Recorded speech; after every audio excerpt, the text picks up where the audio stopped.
Before we get started, I would like to read a letter that the mayor would like to be read. It says, "Dear Lynn Haven, due to a personal matter, I am unable to attend tonight's commission meeting. But I want you to know Friday's commission meeting was the most emotionally charged meeting I've chaired as mayor.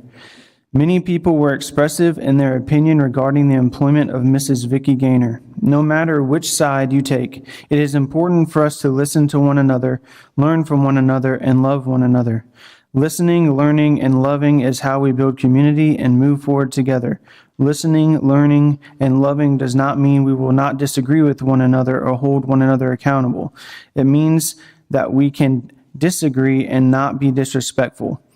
We should respect one another regardless of one's race, color, political affiliation, hometown, or longevity as a resident of Lynn Haven.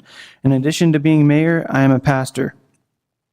Some individuals and groups, including the media, have questioned my motives for hosting a meeting at a church.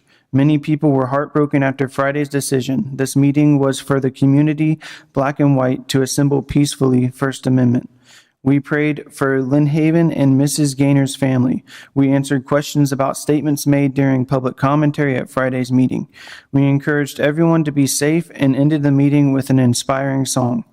Also, the church has security protocols that were followed for this meeting to ensure everyone's safety due to social media comments suggesting violence towards those attending.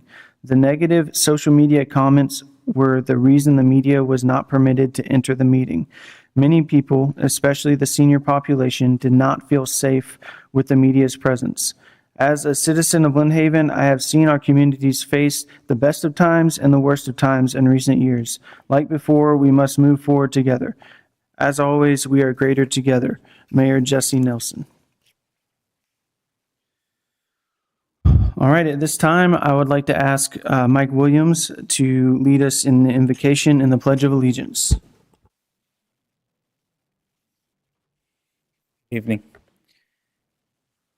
Heavenly Father, we come to you today asking for your guidance, wisdom, grace, and as we begin this meeting, help us to engage in meaningful discussion, allow us to grow closer as a community, and nurture the bonds of our leadership.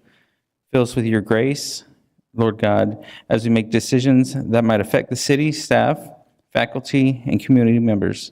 Father, please continue to remind us that all we do here today, all that we accomplish is for the pursuit of truth, for the greater glory of you, and for the service of humanity. We ask all these things in the Lord name, Jesus Christ. Amen. Pledge allegiance to the flag of the United States of America, and to the republic for which it stands, one nation, under God, indivisible, with liberty and justice for all.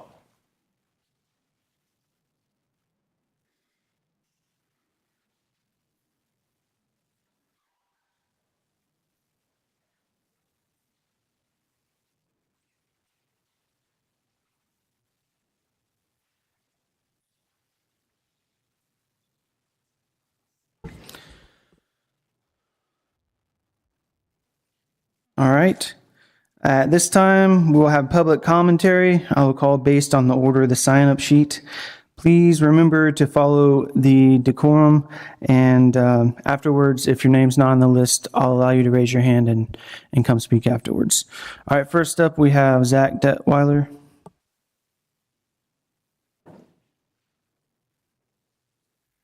Hello, Commission. Zach Detweiler.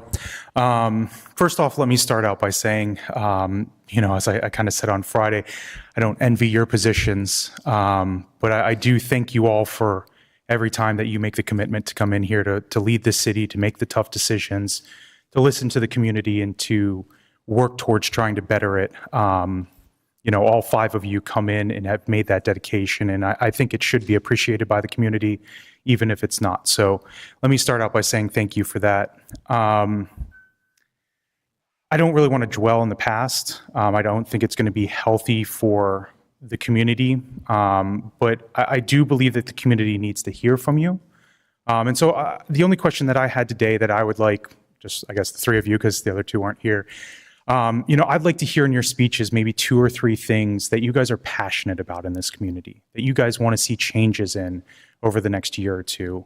Think back to that first time that you guys ran your campaigns. What did you want to see in Lynn Haven? What were you excited about?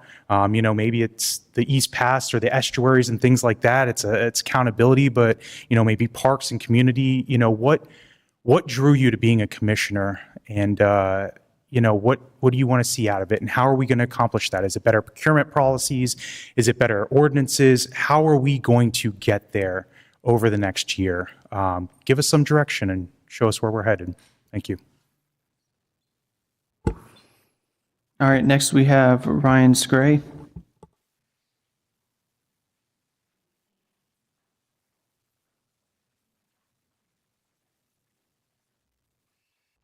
Good evening. Last week, the city manager was placed on administrative leave. Interviews were conducted, and by the end of the week, a decision was made to terminate.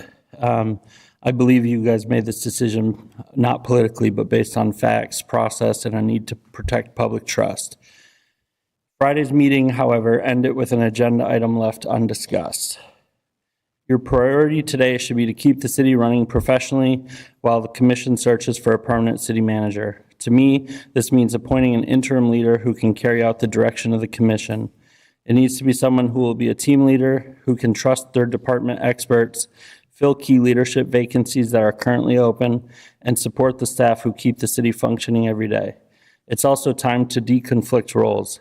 Currently, you have an HR professional serving as city manager, and that's giving one person too much control over many aspects of the city, including procurement, hiring, internal investigations. These are all real concerns, even if the intentions are good. Structural separation matters, especially when transparency and accountability are the goal. That's why you need to keep business moving, and I believe action is needed today to finish discussing that undiscussed agenda item. Lastly, I believe you have a chance to tackle long overdue policy updates, particularly in procurement. I know you all received an email from me. If you didn't see it, check your spam inbox, as we know. We can fix a lot of what's been broken for decades, but only if the next leader values process and partnership. Thank you for your time and for keeping Lynn Haven's future at the center of your decisions.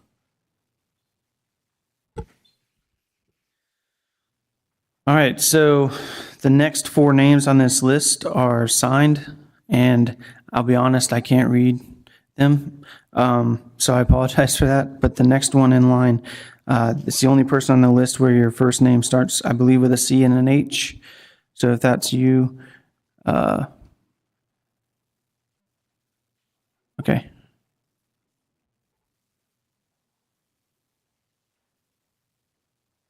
That actually has my husband and my name on it. My name's Teresa Smith. I live in Lynn Haven, and I've been living here 2 years. And I recently retired, and I was watching the meeting the other day on Friday. And I've been to a lot of meetings, been involved in different government things. I've never seen a meeting that lasted 3.5 hours. And I was very, very disheartened at the non-activeness of the city commissioners not to come to a consensus with each other. The way that ran around, we put our trust in our leaders, and each person is an individual commissioner. They know the ins and outs of what goes on in the city where the community people do not know. So the trust is in each of you. I did see a couple of you come out and say that you had heard things. Whatever's right and whatever's wrong, when you know what's right, you have to stand for what's right. And I know that you guys are going to do that, but we're starting to get involved in watching, and we want to be able to help. Our community wants to be able to help you to be a voice for this community. So we will be backing our community. We'll be coming to meetings and helping out. So I just wanted to come up and say that meeting should not have lasted over 3.5 hours. We were on our phone. There was so much that it could have ended sooner with a decision, but we do appreciate you guys. Thank you. All right, so I have 3 names that are initials or signatures. If you don't mind raising your hand, if that was you, I can just help you guys come in order, whoever puts your name down, because I'm not going to be able to read it. Anybody sign their name rather than print it? Yeah, I'll let you after we get through the list. Okay, I've got someone back here, sir or ma'am. Okay, sir, yes. Were you the one that was on the list? Perfect. Thank you, sir.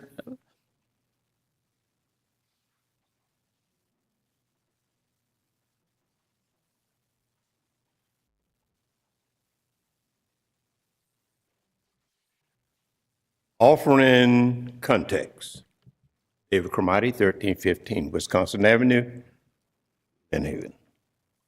During the last meeting, I failed to conclude my remarks, so I continue. And every once in a while, a young white boy or girl will say, "Hey, mister, thank you for your service." And that felt even better. But now, thanks to Project 2025, I am beginning to feel unprivileged again. You see, contrary to popular belief, privilege shouldn't be white. It should be, however, every individual being afforded second chances to better living. Now, I wear a new cap everywhere I go, and it simply says, Black Lives Matter too. In closing, I say to all within the sound of my voice, with or without perceived privilege, we must rid our minds of all the hatred, malice, and bigotry. For Albert Einstein said, quote, "We cannot solve our problems with the same thinking we use to create them." Vicky Gaynor may have been slain by those who possess privilege, but history will love her still. For I pray that God will look over the city of my birth. Thank you. Next on the list is Christy McElroy.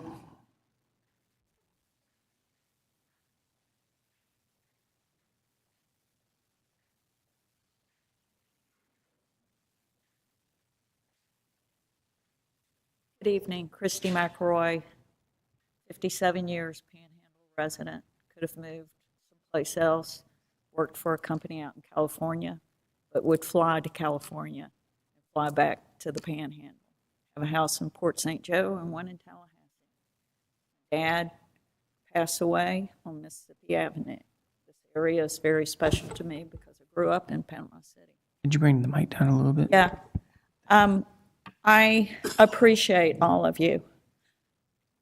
I sent you 2 emails last week, and there were some failures. I think one thing is you do have a policy. You made that quite clear. It's been quite clear. Anybody up there, including the attorney, can recess. We need to sometimes think about, take a pause in order that things stay safe. I also commend the law enforcement here. They were in a hard predicament. And we need to hear from the chief of police that he has the presence and the authority to have his officers do what is needed. We don't want to be afraid to come to meetings. That is not democracy. Democracy can be quite messy. And of course, at the founding fathers found it messy and would get into very vicious arguments. But we have a diverse world, and everyone needs to feel welcome. And so what I would ask y'all to do is to make sure that your chief of police and your law enforcement have the wherewithal and the right to keep everyone safe on both sides, regardless of disagreements.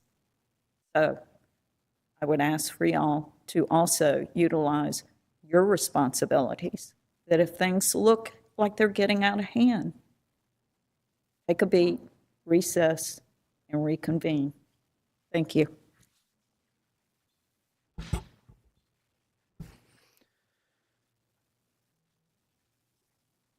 David C. from 1315 Wisconsin, that was, sir, that was you that was just up here, right? All right, just want to make sure I didn't skip you. Mr. Tony Bostic.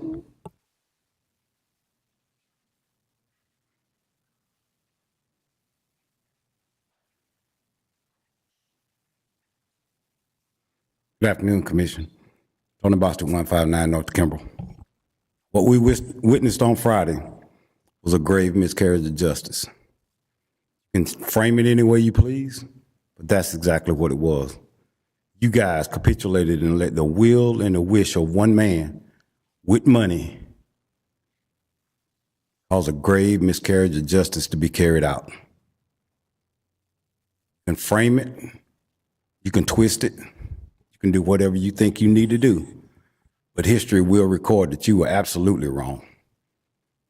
For a woman that has sat there for 7 years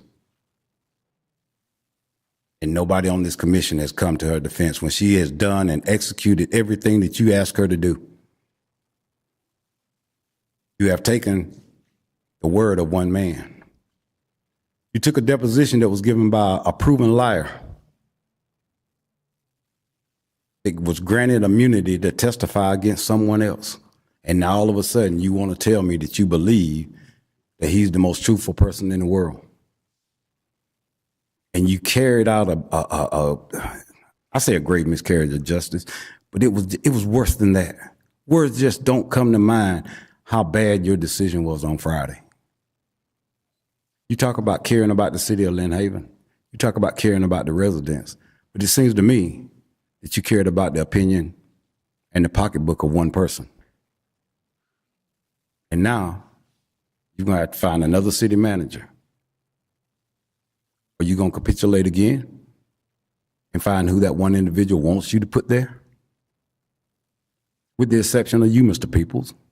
The rest of the commission is the exact same commission that agreed and voted 5-0 to accept the recommendations of Mrs. Gaynor based on the recommendations of the hired consultants. And here 4 years later, you turn. The lack of intestinal fortitude on Friday was unbelievable. I hope you can rest well, because that took a lot. You gave up whatever humanity, whatever you had for the wrong reason. You didn't stand on your laurels when the city was being raped, robbed, and pillaged in the prior administration. And now all of a sudden it's great to do that. You should be ashamed. You should be. Thank you. Have a good day. Next we have Brian Gray.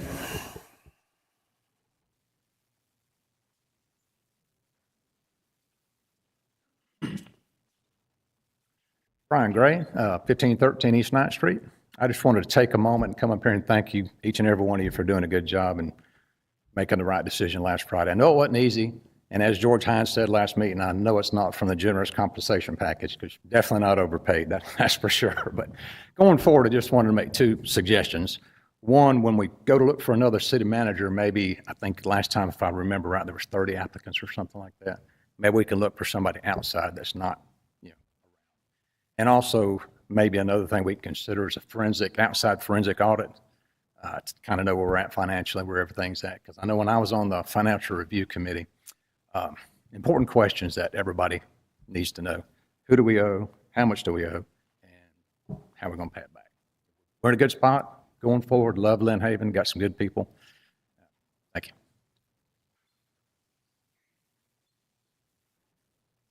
Next we have, I believe it's Rich W. Oh, Mr. Walker.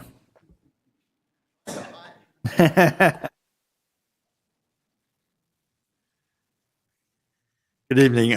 Point of order, Chairman. Judy Tinder is missing. Is she on the telephone? No, we're going to do a resolution after. Thank you. Thank you very much. The city's in trouble, and we know it's in trouble. And if you're not paying attention, that's it.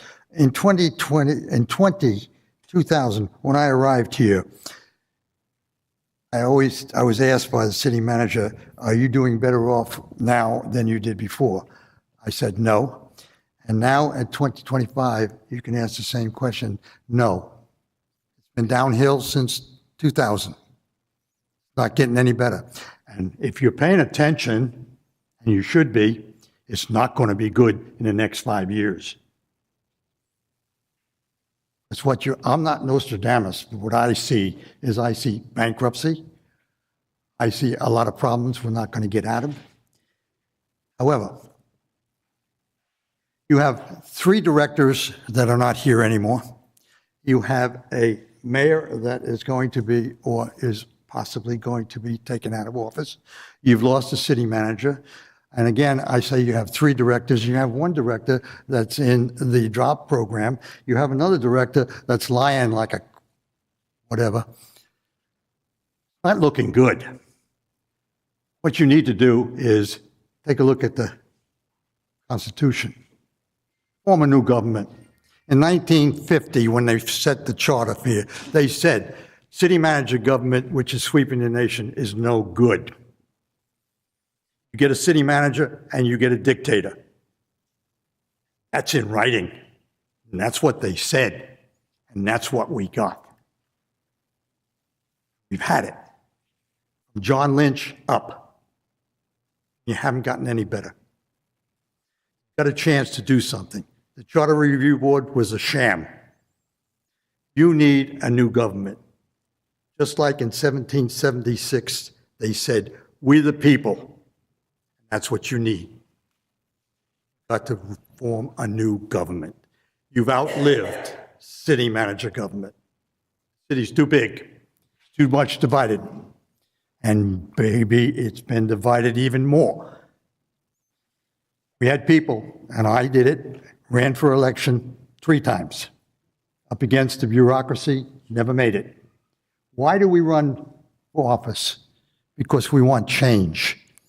And we have answers. Your answer I'm going to give you is here.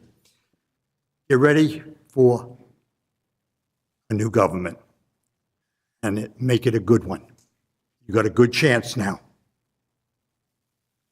Remember, you're losing your staff one by one.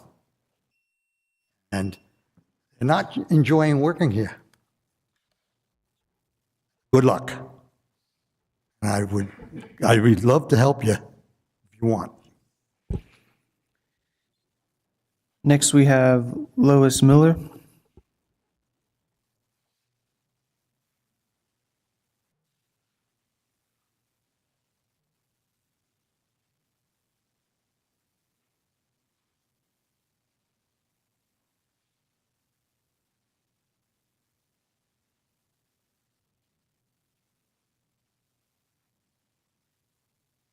Good evening. I hope everyone had a wonderful weekend. I didn't, because I was so disappointed at what had happened. 1 or 2, I didn't expect any different, but there were 2 of you who I thought would be different. I have never in my life seen someone have 2 votes. 2 motions on the same thing. I hope that each of you can look in the mirror and see if you see a good person, an honest person, a just person, a person who follows the law. who knows what's right. I hope you can see beyond your face and look into your heart. Because what I see and what I have seen last week, I didn't see anything good. Thank you. Thank you. Next, we have, I think it's Aria or Anna W. from 1311 New York. Okay, thanks. Next, we have Michelle Bashirs.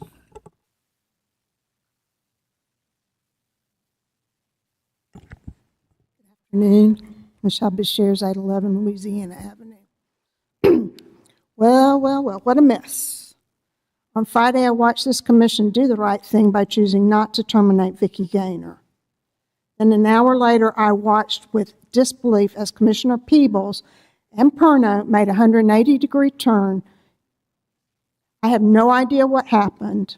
Some have speculated it was a threatening text, a bribe, a hand signal from a member of the audience, low blood sugar.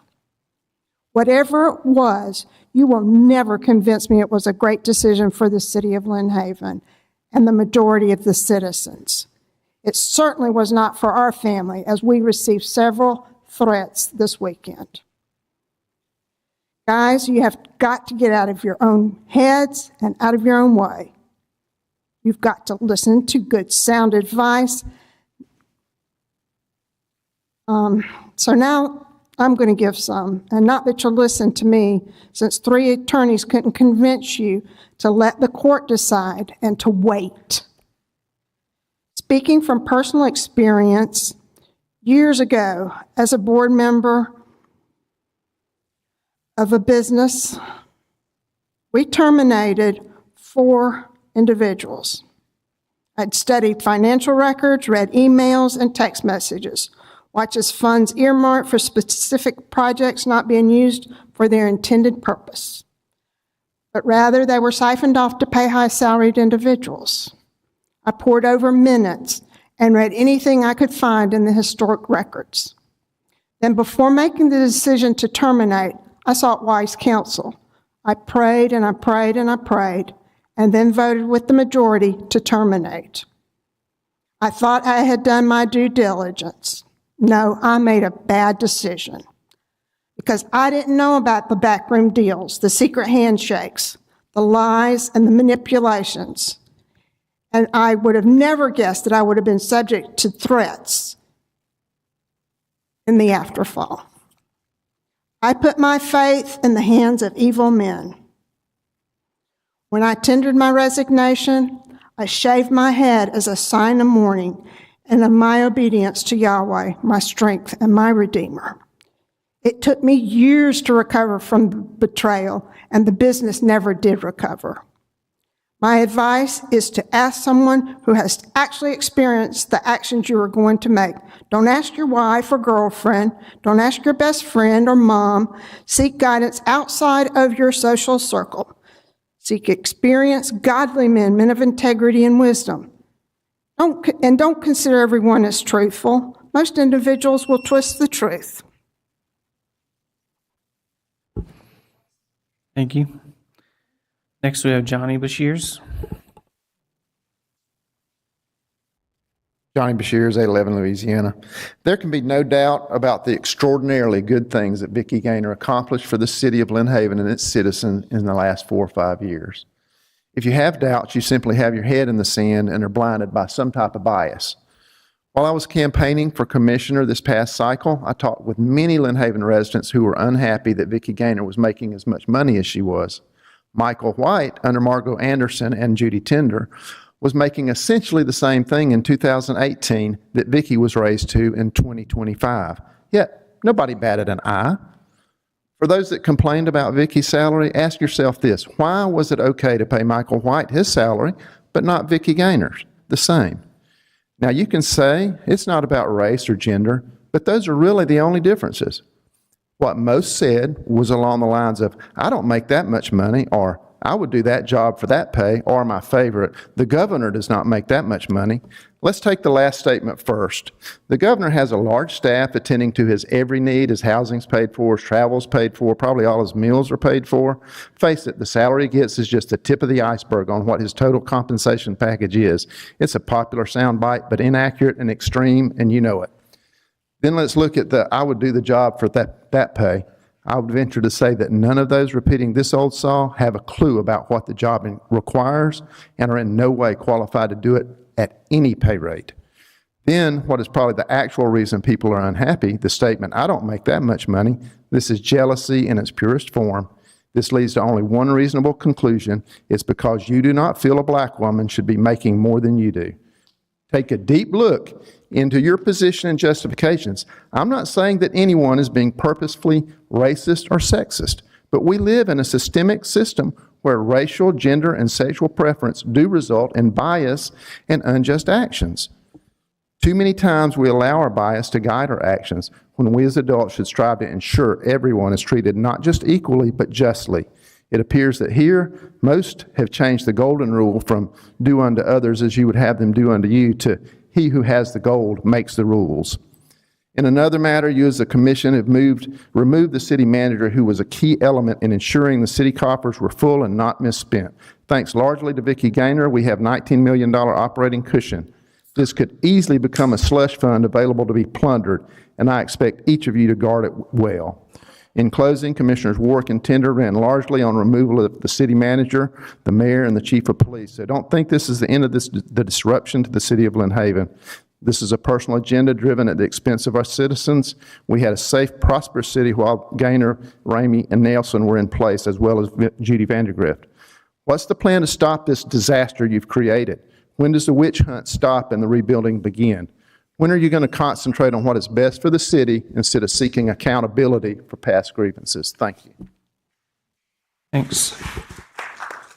All right, so there's a few names on here that are signatures, so I just want to ask if anyone did not speak and they want to speak, or if I did not call you and you still want to speak, if you could raise your hand, I'll go in order, starting on this side from row to row. All right, so raise your hands again, sorry. All right, right here, sir. First, Mr. Finch, I believe.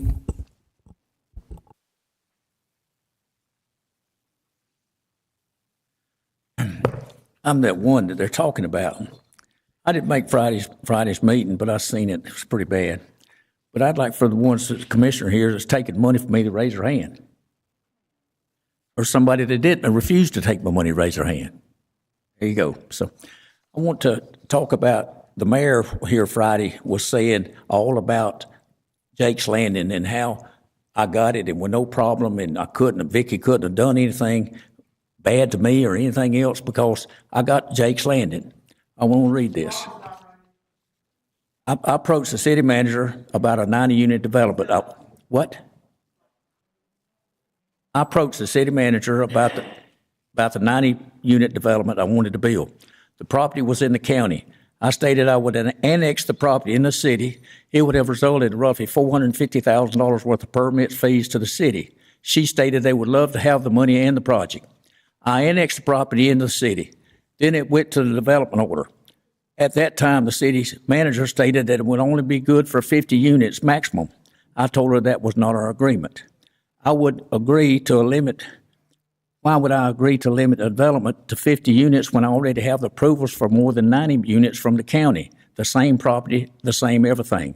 I asked to de-annex the property and put it back in the county. I told I'd have to go back to the planning commission, which I did. They approved the de-annexation. Then went to the city commission to get their approval and was told no, I could not de-annex the property.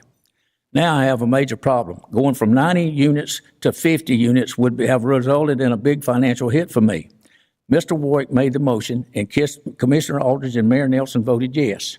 Mayor Nelson did not relay this to the commission on Friday. He represented this whole situation in an entirely different manner. When he brought it up, he failed to reveal the months that I was held up and additional legal and engineering fees I had to pay.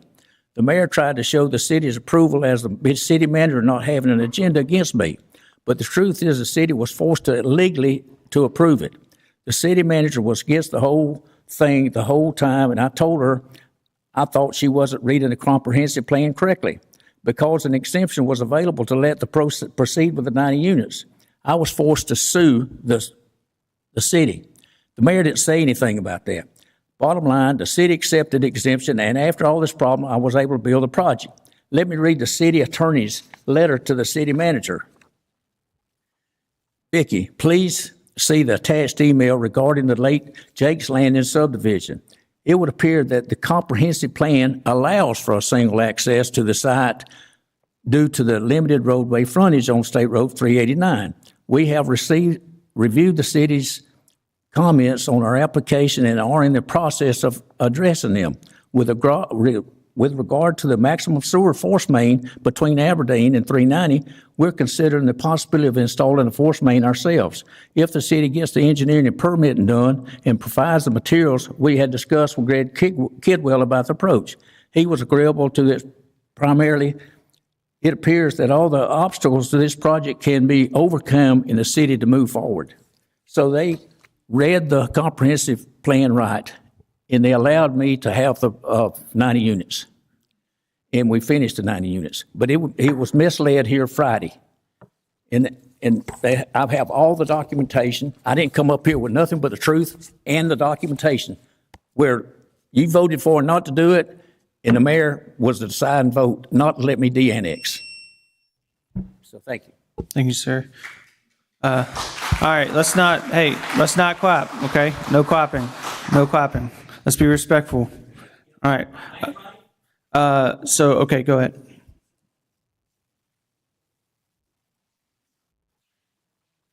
Gay Spakes, 1019 Mississippi Avenue, Lynn Haven. I stand before this commission board with mixed emotions. I was very disappointed in each of you on last Friday with your anger and just unprofessionalism that took place on last week. But I'm not going to address that today. I want you to know that I am, as you say we move forward, that a couple of things that we need to consider as a commission, as a city. Number one, whomever you choose to put in this slot, in my opinion, should not be the person that was on the same committee to get rid of Ms. Gaynor. Those two things don't work for me. So I would consider that. And I'll be here to make sure that I can see what you guys are doing. And the other thing is, I heard someone speak on Mayor Nelson would be taken out of office. Do we know that? Do you have information that we don't have? Just wondering. Because I hear, when I was sitting with the same person I'm sitting with today, there were things that were being said openly that led me to believe that the information that was given in the private meetings with the commissioners were not so private. They knew information that the public did not know, and they don't serve on the commission board. They sitting right next to me. So how did that happen? I'm concerned. But it was clear to me after about 5 minutes that the task at hand was to get rid of Ms. Gaynor, and you did your task well. Nasty little things that came out. You need to be more professional. If you're going to serve the city, you need to be more professional. Thank you for your time. Thank you. All right. I see the hands again, so I can make sure I stay in the order of one more time. Hands, Mr. Hines, and then I'll get you next, Ms. Parker.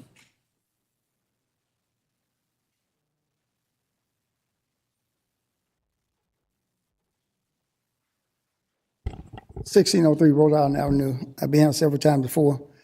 I told the board before the vote, and I have told the board before, in March, they had a Republican forum, and they asked a question at the forum, which I thought was highly irregular. If you get elected, would you fire Vicki Gaynor, the Democrat, in the city of Lynn Haven? Mr. Warren said yes. Judy Tender said she had just gotten an extension to her contract, and I believe she'll be able to retire in the end of her contract. She didn't say she would retire, but she did. Now, that's your business. One of the person in the audience brought up the Charter Review Board. Every one of you up there put a person on the Charter Review Board. Mr. Warren's person backed out halfway through it. The person that came here and said it was a sham. It was a sham because he couldn't be in charge of it. I was appointed as voted on by the people that was there. There was 5 of us. They voted me the leader, and we did that. So we did what was required of us to do. Just like y'all get to do what you required to do. I told you before the vote, the last thing I told you was leave, follow, get out the way. And y'all changed y'all way and went the other way.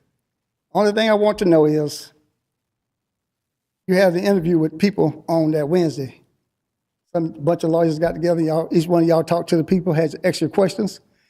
You said some things came up that you couldn't talk about because y'all under a lawsuit. So you made the vote off of what you knew that we don't know.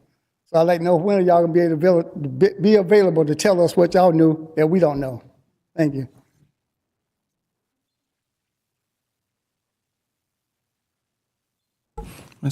I'll get you after Ms. Parker, and we'll get you next.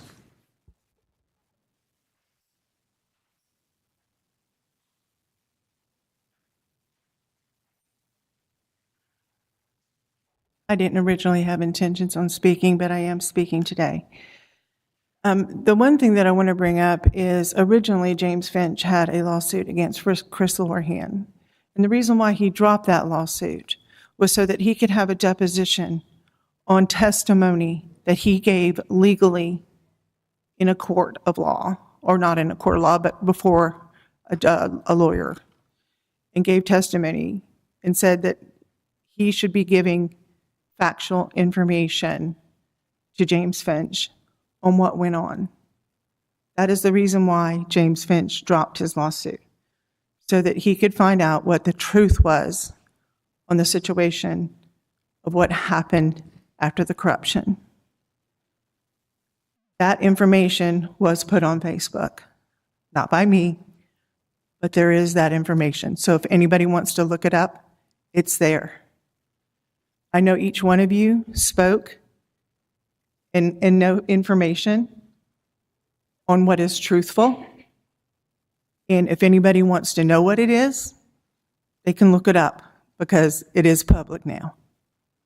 So it's not that this is anything secret. It's already out there. And we really need to cool the tires here. It's too contentious. People are calling people names, getting in people's face. It's been horrible. I've been coming to this commission since after the hurricane. I never came here before or prior when I lived here in 2002. But I have a right to petition my government. Everyone has a right to come up here and petition their government, even if you don't live in Lynn Haven. But what's going on in this city, and I said it before, this city is on fire. Because things aren't right. Things aren't truthful. People aren't honest. And that's what we need. We have to have that. If not, we're going to fall. And we're not greater together. We're so separated right now, it's unbelievable. We need to come together. We need to say, hey guys, I don't care if you're black, I don't care if you're white, I don't care if you're yellow, I don't care if you're Italian. I love people. I don't have hatred for anyone, but a lot of hatred was showed towards me. I didn't hate anybody on Friday. I didn't. But I feel like it was fueled purposely. Thank you. Ma'am?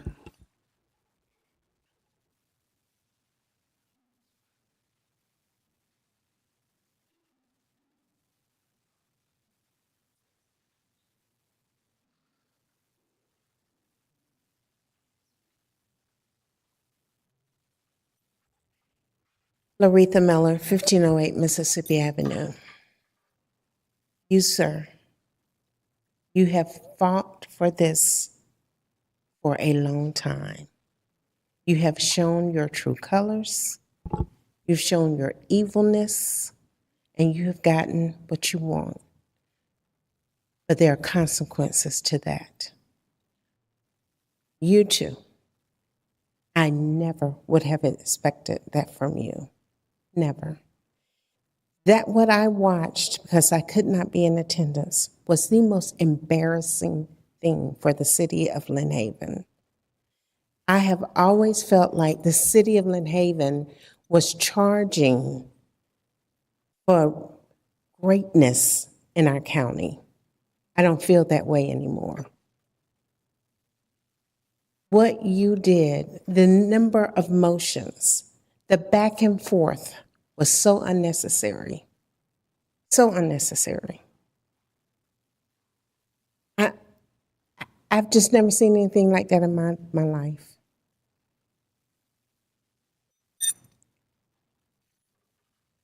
I spoke with you and told you about the quicksand. You're up to your chin in it. You will drown in it. You will. I don't know where anyone is going to go in the aftermath, whether you're going to heaven or that other place. But I know that you're down here right now in the corner playing with the devil's tail. Thank you. Do I have anyone else that would like to speak?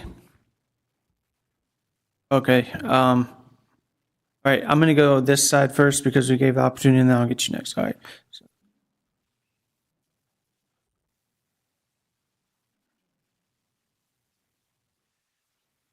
Johnny Walker, 1503 Dunnett Court. Good evening. And I came here specifically for one reason this evening, and that was to tell you guys to your face how much disdain I have for you. Judy, Jamie, we already knew. That was predictable. We knew. And that's what has me it has me a bit confused because we knew there was a bias from the last time when Judy was here against Vicky. We knew that. So we know that to continue this, that, hey, let's get rid of Vicky. How are we going to do it? We're going to get rid of Raymond. How are we going to do it? So the leveling was you, Sam, and you, Pat. Pat, I see you as being a rational, well thought out guy, like, okay, no, that doesn't make any sense, so we're not going to do that. Sam, I saw you as being, hey, I want everybody to be okay. What's the best thing for the city? I always saw you as being an honest guy. I really did. I thought you wanted for the best for the city. When the attorney that you guys pay say, leave it alone, there's nothing for you to do. Yet, to the left over here, we're going to do this. Tallahassee, the insurance guy, said, nope, don't do it because you could prejudice the case. I'm not a lawyer, and I understand that. But yet you guys still did that. So now the attorney is saying, yeah, I think you guys did damage to the case. And you're okay with that. And all these people who are proud of you are okay with that. And I don't understand how you put the city in liability and you're okay with that and nobody's concerned about that. So now you say you're going to do an investigation. Okay. My first concern was, what is your experience in doing an investigation? You have an HR. If there's a problem, so there should be some documentation to, hey, well, Ms. Gaynor did this, Ms. Gaynor did that, we had talked to her about this, we counseled her on that.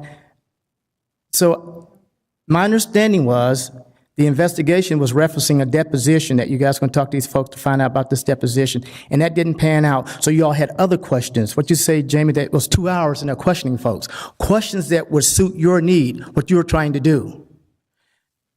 Like, wait a minute. So we couldn't get what we wanted from the deposition investigation, but we found some other things. So we're going to roll that into this, and we're going to fire her based on all of this. That's wrong. That should have been something completely separate. If Vicky was guilty of those things, there should have been a whole different thing and not rolled into this thing about the deposition. So now it's all balled up in one big waddle, and I was supposed to Finch, I'd be feeling pretty good right about now because you guys helped this case tremendously. And everybody seemed to be okay with that. I'm really disappointed. not you guys, but I'm really disappointed in you guys. I'm completely disappointed. I cannot say that enough. I thought that I read you guys pretty well. Like, okay, these guys are fair, but that was completely out. I was like, wow. Don't know what happened, but enjoy your evening. Thank you. Over here.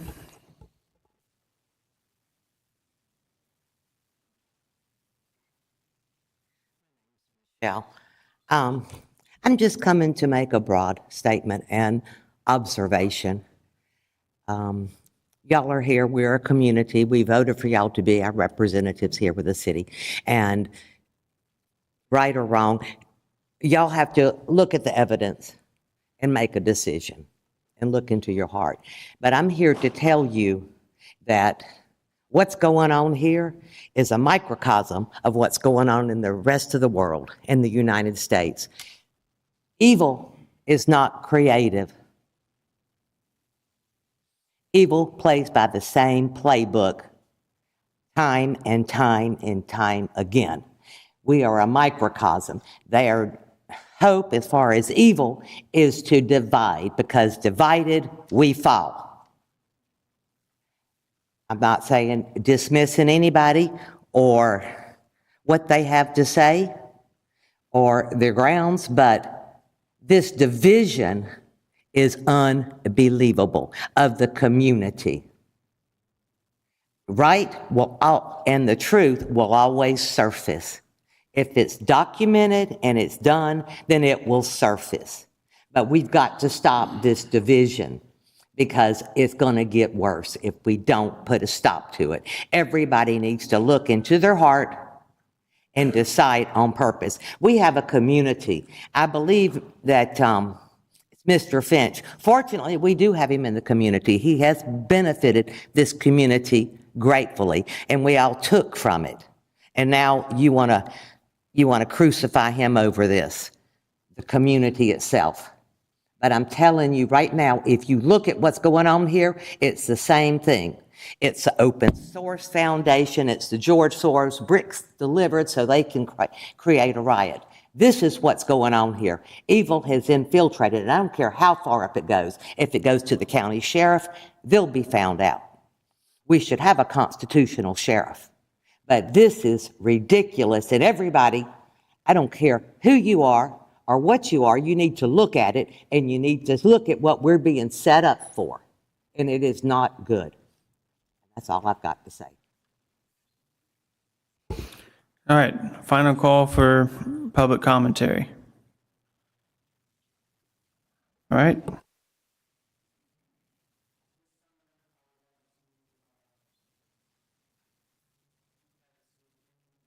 Mic's on. If we could ask the city attorney to read the resolution for excused absences. A resolution of the City of Lynn Haven, Florida, excusing the absences of Mayor Nelson and Commissioner Tender from the July 22nd, 2025 regular commission meeting. Motion to approve. Second.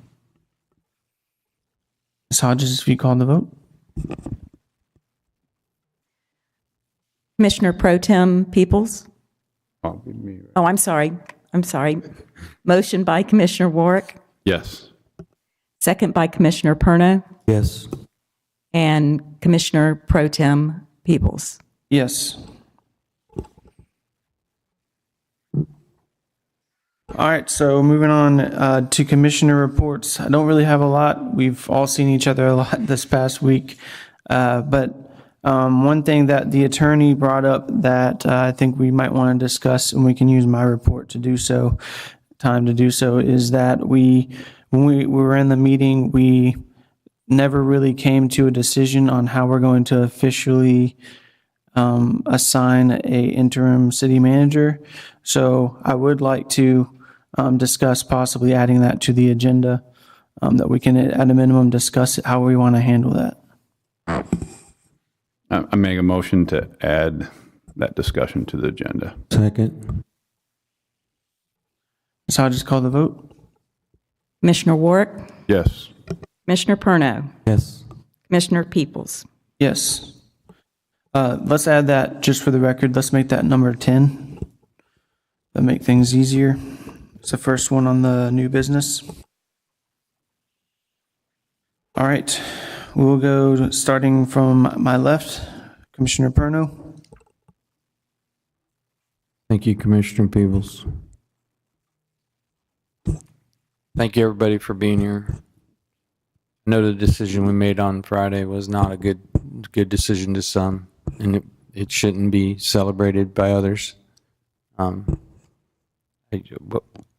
had a decision to make. It was a long meeting. I felt like we exhausted every possible resolution. It was all out there. Motions were made multiple times. We do not have to follow Robert's rules to a T. As far as I'm concerned, we use it as a guide, correct, Attorney?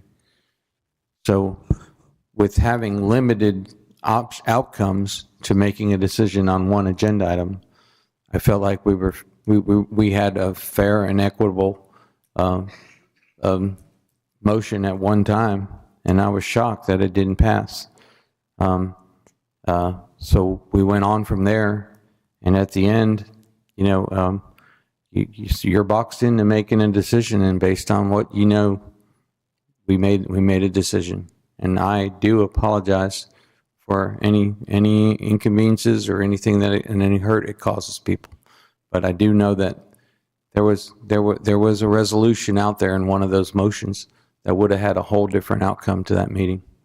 So knowing that, I have to go on. So I just wanted to say that.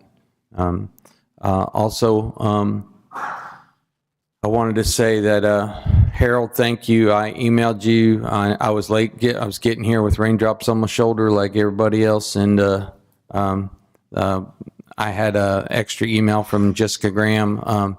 In September, there is a 5K, 10K run, 10K, 5K fun run for the Estuary program. The Estuary program did one last year.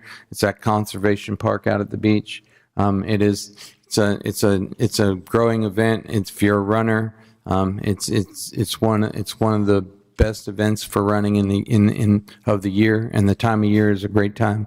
So the sponsorship form and the actual flyer for the race, I don't know if Harold, if you can hear me in the back, I don't know if you added it to her program, or I just wanted to say it so it goes in my report so it could become public. So thank you to all our first responders. Thank you to all our city employees. Thank you to the people who care to be here and give us your opinions. So, and thank you to everybody watching very high-rated program on YouTube on Friday. So that's my report. Commissioner Ward? I don't have a whole lot. One thing I wanted to ask was, I know there's only 3 of us here tonight, and I know I talked to the assistant city manager about this. Do you guys think it would be useful only to do the agenda items that we need to do and table the rest of them to the next meeting, or should we do them tonight? I'm on the fence. I just wanted to get your opinions on it. I would recommend that you at least consider the millage rate because you are on a deadline. That's what I'm getting at. Yeah, like those ones.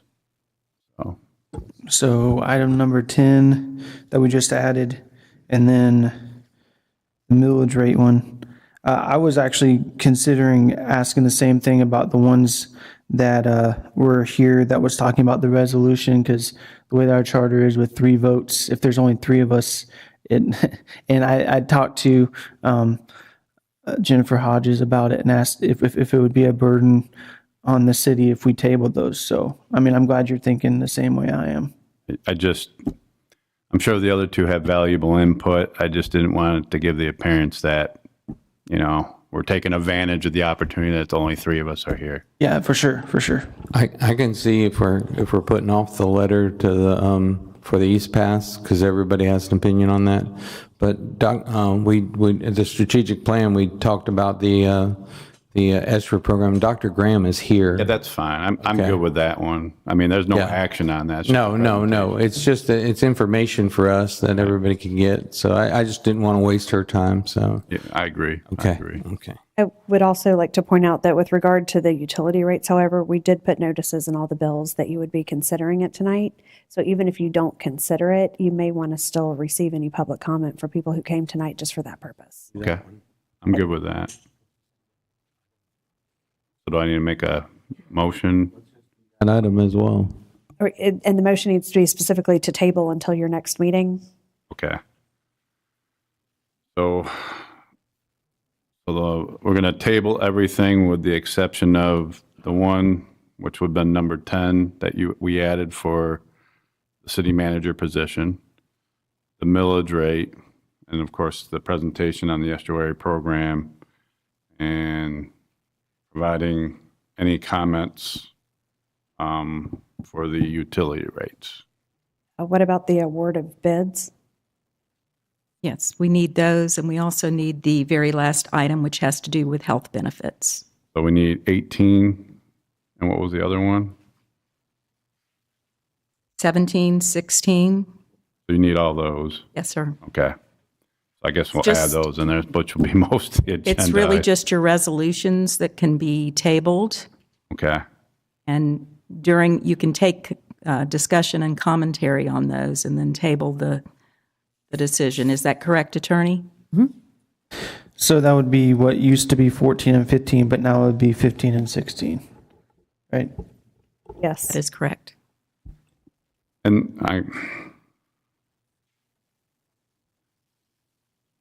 I guess number 10 is a first reading, so we'll still have a second reading. So I guess that takes up most of the agenda anyways. Yeah. So do I need to go back through it again? So Should we just go one by one? I say we go one by one, determine whether we want to table or not. okay, that's fine. Maybe that might be easier. Okay. And that's all I have. Thank you.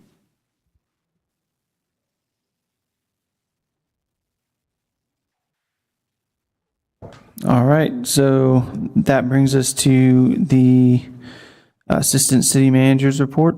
Yes, and I'm going to call up Director of Finance, Kiki Roman, to answer any questions on the warrant list. Good evening, Commission.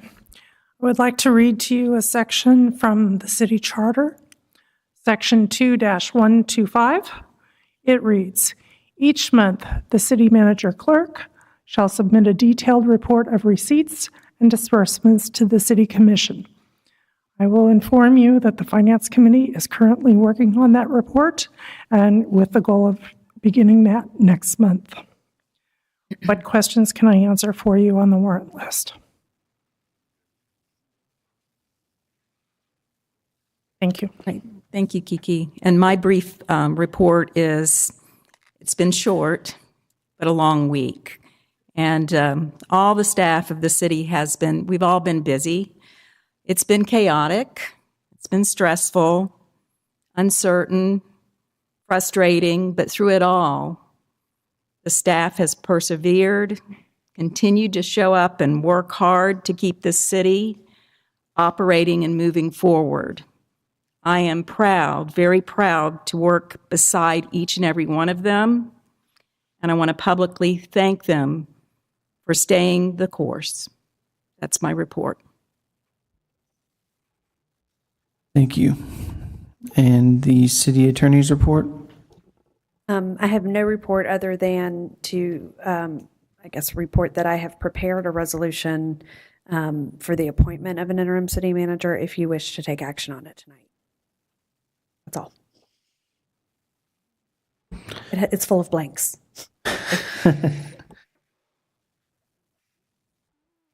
All right.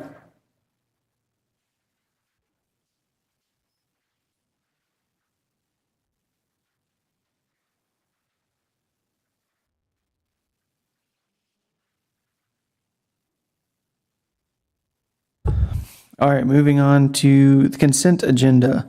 The approval of minutes for 7/9/25 regular meeting minutes, approval of minutes for the 7/14/25 special meeting, and approval of the residential incentive program application 800 West 15th Street. Motion to approve. Second. Ms. Hodges, will you please call the vote? Commissioner Perno, Yes. Commissioner Warwick, Yes. Commissioner Peoples. Yes. Motion passed. Sorry, I don't think I'm supposed to say that. Oh, motion new at passed. this. Okay. Yeah, well, you're not the first one that's new at something tonight, so. All right, so that would move us on to, there's no old business, so that would move us to the new item number 10. It's up for discussion of what to do for the interim city manager. Anybody have anything they want to add or talk about?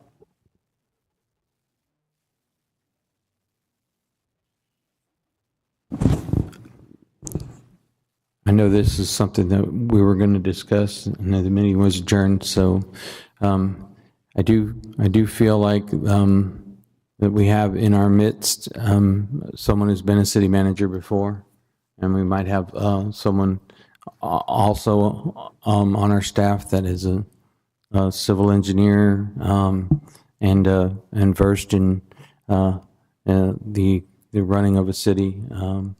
Procurement all the way through. I look at my viewpoint to be, I would look for someone like that to take the city at the helm for the interim. There's two names that I have, and of course it's Bobby Baker and Chris Lightfoot. So both of those guys have. Bobby's been a city manager interim before. Chris is more than capable. I wanted to just throw two names up and let's talk about it. I was under the understanding from the last meeting that when I originally brought it up, that our charter already states that since we have assistant city manager, that they automatically become city manager.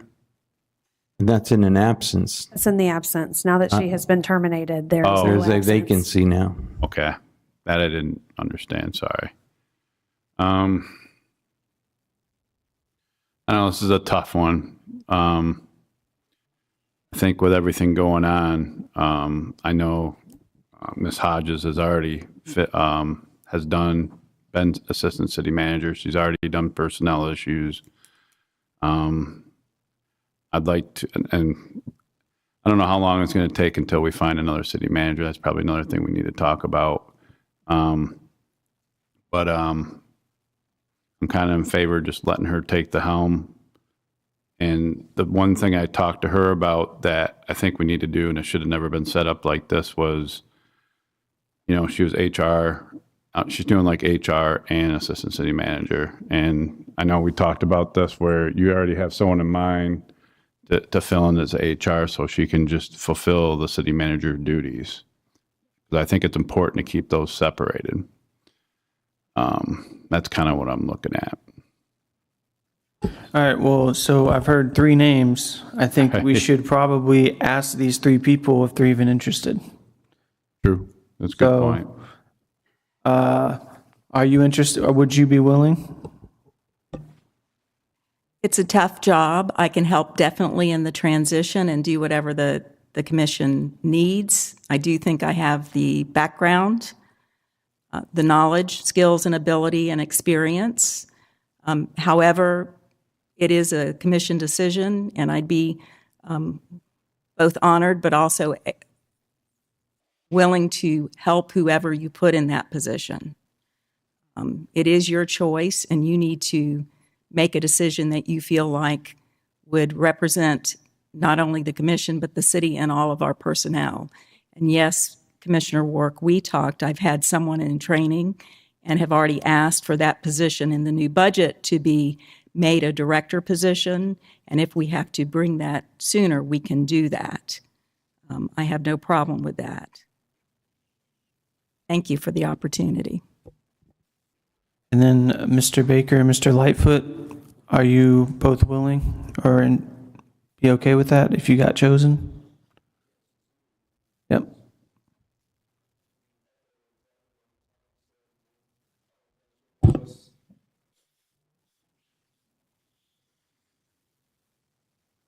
I think all three of us are in pretty much agreement that we want what's best for the city. So whatever you all decide tonight, we support fully, and we will work beside each other to move forward and do whatever we need to keep the city moving forward. Thank you. Thanks to all three of you for being put on the spot like that. I appreciate it.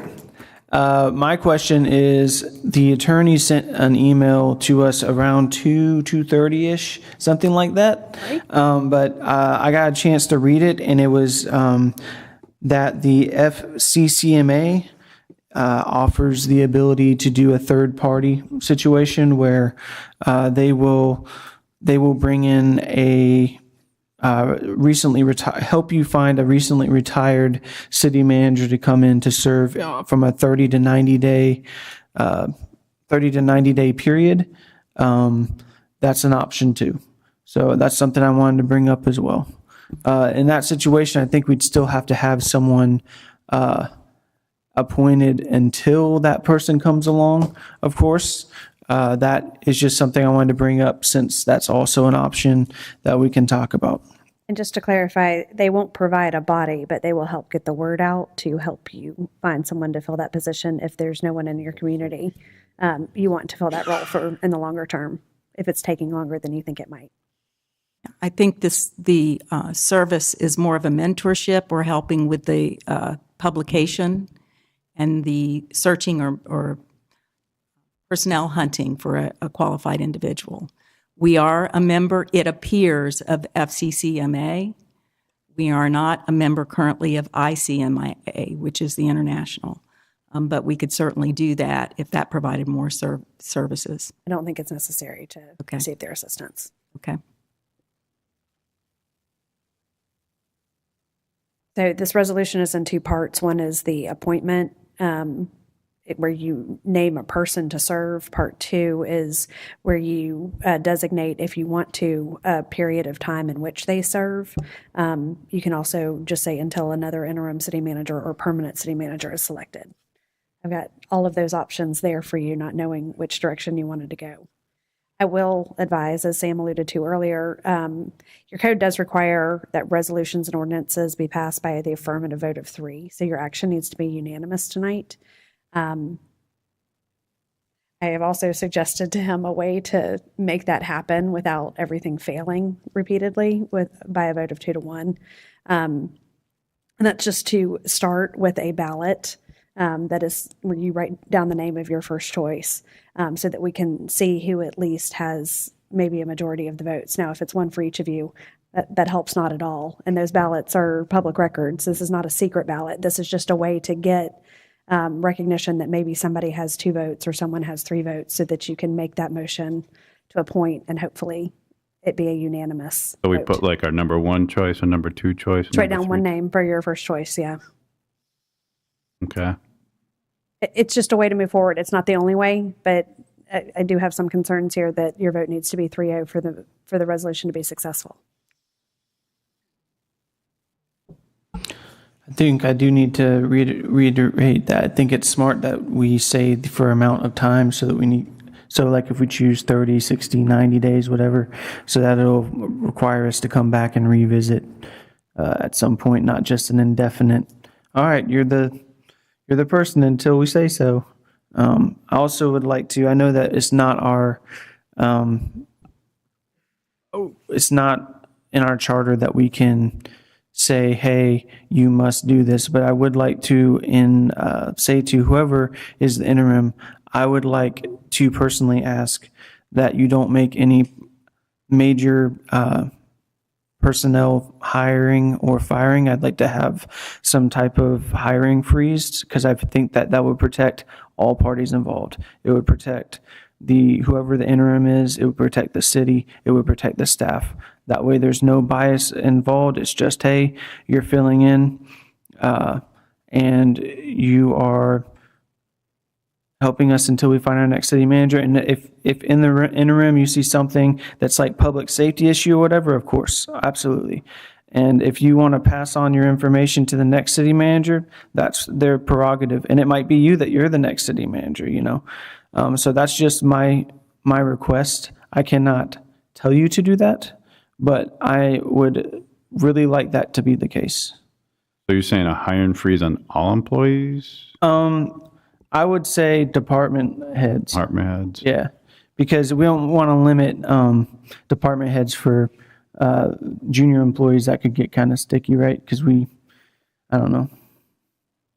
I don't know if we want to put us in a position where we really need to hire somebody. And I mean, I'm not saying, I got another option I'm just thinking about as we're talking is if we really need to hire someone, can it come to the commission? Because it does say advice and consent, right, on the charter. It does say advice and consent, and I think it's fair to direct that during this period of transition, that advice and consent be done at a commission meeting formally rather than informally, as it might also be done. It makes sense. We agreeing for both hiring and firing, or just hiring? Firing can be a little bit more complicated. Yeah, that's why I was asking. That has to be, if we did it that way, would that have to be an open meeting? Absolutely. Yeah, then we'd have to do it then.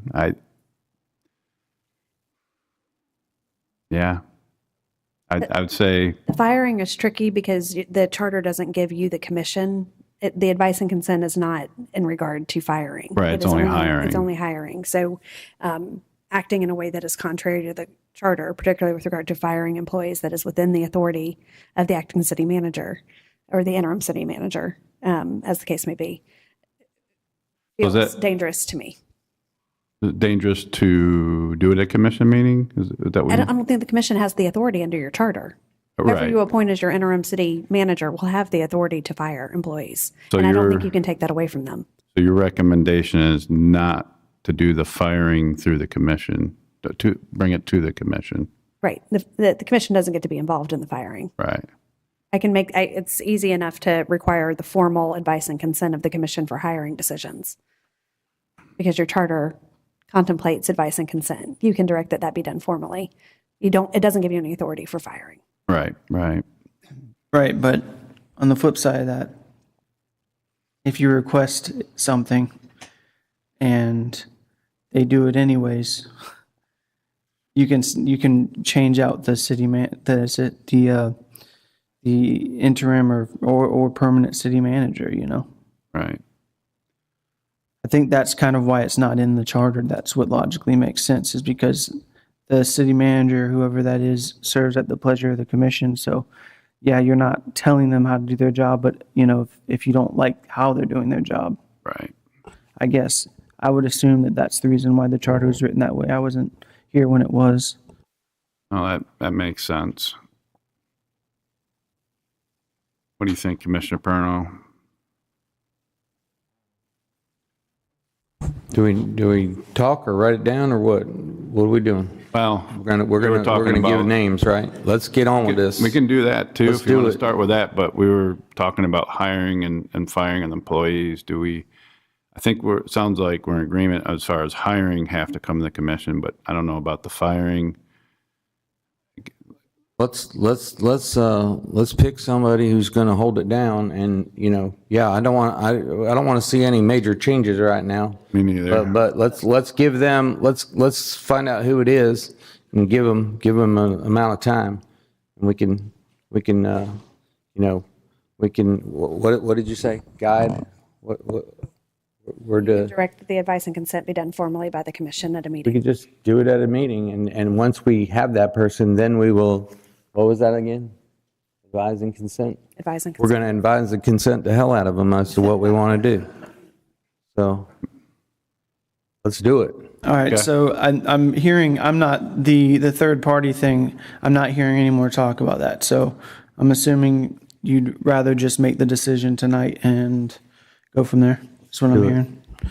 What we're here for. Agree. So we need to write down a name? Anybody have a piece of paper that's blank? Yep. I do. I got 3. Mine's yellow though. You do need to write your, Don't use the whole paper. We're going to need it again. take 2. You'll need to write your name on the paper because these are public records. So your name on the top, your What happens- So what do we nomination, pass it down, right? your nomination. Before we get to it, what happens if we get 3 different names? Then Jennifer or I will report. There's no clear winner here, and you're going to have to vote on somebody. Or you take no action and you defer it until you have a full board.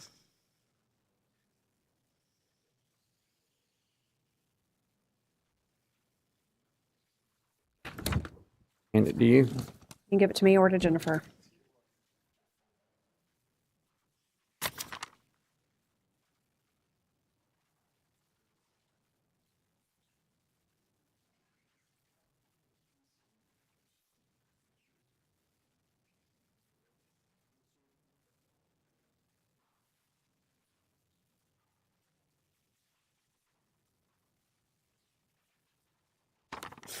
You have no clear winner. You have 3 names. All right, go ahead. Can we do like ranked choice voting? Was that an option? Oh, I'm not a mathematician. I can't do that. Let's do it again. So we want to put 3 names. Yeah, and he with the least points wins. I need another piece of Suppose. paper. Did you get another piece of paper?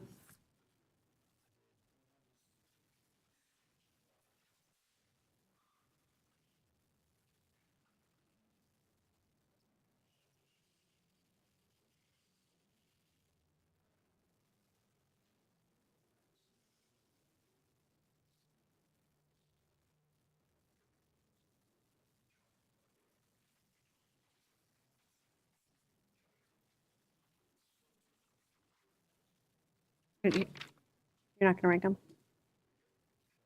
Rank them. 1, 2, 3.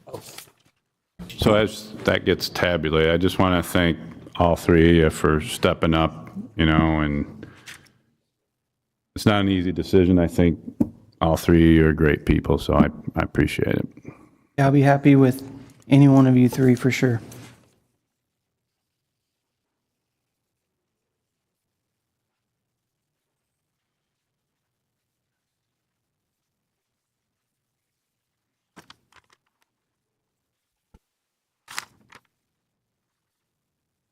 Missing a ballot. No worries.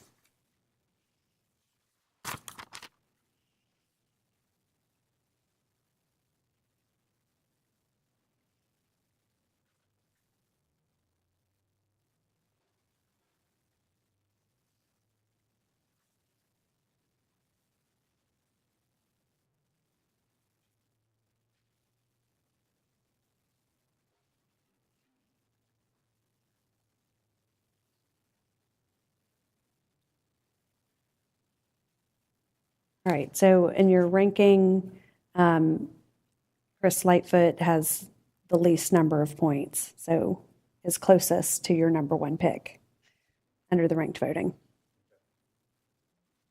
All right, do we have a motion? I'll make a motion that we make Chris Lightfoot the interim city manager for a period of time to be determined in our advice and counseling at the next meeting, or do you want to put a date on it right now? Right now as a caveat. Do you want to put it 30 days, 60 days, 90 days? I'd say, let's 30, 60, 90 days is really not practical. Okay. I've done interim city manager 3 times, twice for Lynn Haven, once for Callaway. Each time it took 6 to 8 months. By the time you interview and then actually advertise, get them interview them, do contract negotiations, and then give them time to put their time in where they're working, it's always taken 6 to 8 months each time. So 30, 60 days is just not practical. Right. Put a year on it, or You don't have to put a time at all. You can say until another interim city manager. Until another interim or a or permanent city city manager is duly appointed by resolution of the I'm good commission. with that. that good? Yeah, Okay. Go with that. all right. You said. All right, do I have a second? Second. Can I read the? Oh, yeah, let her read it by first. title. A resolution of the City of Lynn Haven, Florida, appointing Chris Lightfoot to temporarily execute the functions of the office of city manager. Until He shall serve until another interim city manager or permanent Basically city what it says manager right is here. duly appointed by resolution of the city commission. Okay. I'm good with that. You need another motion or? No. Okay. All right, and we got a second. So do I have any public comment? Oh, okay, got a lot. We'll start on, just like we did earlier, we'll start on this side, row by row. Mr. Bashir's.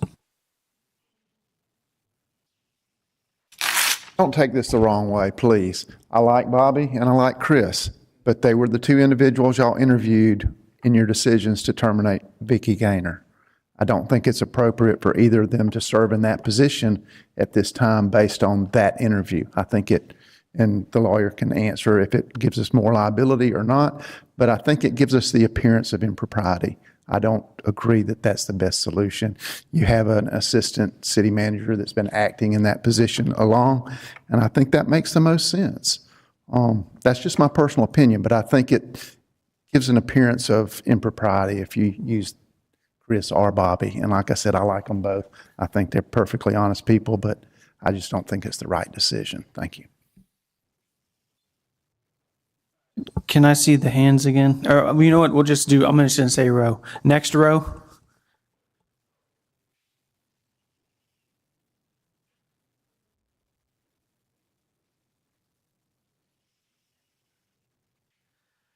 I've been through 3 city managers. Bobby is correct. This takes a long time to get the process going. The last one, we had 51 applications. All 50 dropped out, except one. That's the city manager we just lost. It was a tough row. Mr. Schubert, when he was chosen, was the first one where the people got to interview him. We had a part in it. What you're saying here is, and what I'm going to say, no disrespect. That gentleman over there. I know the 2 gentlemen. Bobby did it. He was temporary for a while. After that, no more.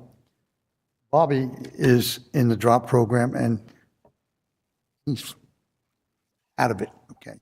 What you need is somebody that's not tainted, not been here, not involved with any of the bureaucracy, politics that we have. What you need is somebody from the League of Cities to come in here that's going to follow the charter. That person is going to be signing the checks, in charge of the police, in charge of every directorate, telling us what to do. You got to be careful just in your interim one. You have to make sure. We know why we're in trouble now. You don't want to stay in trouble. You want to let the process go. That's going to be long. But your interim has to be somebody that's from the outside, has no involvement in this town, can read the charter, understand the charter, and understand what he, she, or it has to do. That's the decision you have to make. I don't believe, no disrespect to anybody that works here already, I don't believe that we should take from within for the interim. Might want to take from within for the future. That's true. Thank you.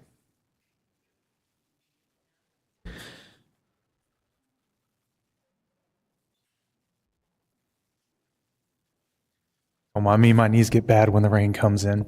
I'm going to kind of have to agree with the sentiment here, not because of any disagreements with any of them. I've had conversations over the years, and I don't necessarily have problems with any of them. But the city's kind of in a precarious situation. It is correct. You know, we would have to either find a new HR person to handle those situations if, you know, Rogers was made interim or even in her current acting for anything to occur, because if a whistleblower is to come forward, there are technically no other avenues than HR at this moment. With the engineering side, you know, we're already short a planning manager, we're already short a building director, and we're going to be short an engineer if you go this route, because you can't do both jobs. And I'm going to tell you, you can't. It's going to be 60, 80 hours sometimes, especially digging us out of this hole. you're going to get the city in a situation where you're going to have to hire so many directors. It's going to be a lot. So take that into consideration when you think about how you want to move forward. If you move forward with Chris, fine, no problems. I honestly don't have any issues with that, but take that into consideration when you're rebuilding this city, because that's what we are in right now, is we're going to have to rebuild. Those services that can't be provided, do you have to go exterior for them? Right now, all of your building services are going through the county. Is your planning going to go through the county? Is your engineering going to go through the county? Are you going to hire outside firms like Panhandle and Dewberry to do all of your engineering because the person serving as interim city manager? You have to think about all those things when you make a choice. I am a huge proponent for, and I understand that this may be a process and it may take 30 or 60 days to bring someone in, but bring someone in from the outside. I think when you hire, I think that you should look from either outside of this community or ones who, I hate to say weren't born here or are part of the system, but, it's really things to think about when you go to choose the next person is, how can they lead us out of this? How can they lead us into the future? And what choices are they going to make? So, I would go with the League of Cities long-term if this is going to be a long-term process, because I also believe that an outside auditor should be brought in. I know we don't have a city clerk position, but we certainly can hire a deputy clerk. It used to be in the budget. It was taken out in 23, and I think we could put it back in. I think it would go a long way in this city to having someone dedicated to that audit. Other than that, let your guts decide and do what's right for the people. Thank you. Can I just clarify something? So this is until, this person's going to fill in until we can actually we can do one or two things. Until we find another interim city manager or a permanent city manager. So it's not a done deal. Even if this person fills in temporarily, it's not 100% done. At your next meeting, you can pass a new resolution appointing a new interim. Yes. Thanks. Anyone left on that row that wants to speak? Next row? Next row after that? Next row after that? Next row after that? I believe we're okay. Thank you, sir.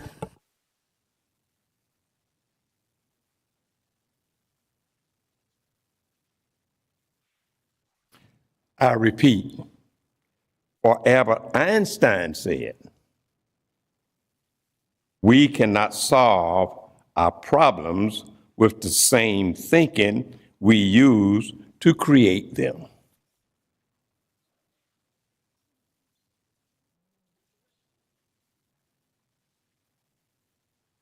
Hold on, man. We're going to stay on this side. I'm going to go row by row, and then we'll go row by row.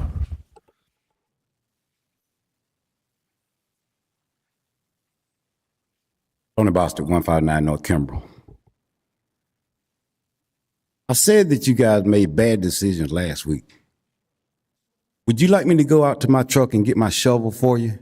Because you're just digging yourselves in. This makes absolutely no sense. You have an assistant city manager. You want to take the fox out of the hen house and put him just right out in the yard.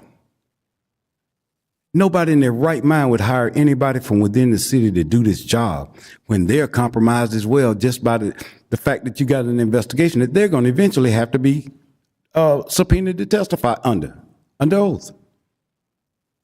And then if you take either one of these gentlemen, which I don't know either one of them, now you got to find another department head in order to do the job that they're already short of doing. What sense does that make? This is crazy on 9 different levels, and y'all are continuing to dig. You've opened yourself up already to additional lawsuits. At what point will you stop? You don't listen to attorneys, obviously, and now all of a sudden you throwing the current city attorney under the bus because you doing this based on quick, fast advice right now that is, to a degree, faulty. And it's going to put you in a bad position. You guys have got, if you need to, table this until the next commission meeting. Get some real advice, do some real thinking, and make real decisions for the people of Lynn Haven. Because you guys are the one doing this. You guys are the one that's got the city to the point it is right now. Let's not try to blame anybody else. It is your fault. And now you're just digging in. If you were rappelling out of a helicopter and you knew that you were at the end of the rope, don't you think you would tie off and hold on? Or would you just do what y'all doing? Just slip off the end of the rope and fall 50 feet? This is crazy, guys. Come on. I do believe, yeah, y'all made bad decisions last week, but I do believe you got to be smarter than this. You got to be. You cannot be that blind that you don't see this coming. This is a train wreck in progress. And sooner or later, the bills are going to come due. And if you think the $19 million you got in your coffers right now, you're going to spend that on attorney fees and paying people out. This is crazy. You're doing this to yourselves. Thank you. Anybody else want to say? Okay, cool.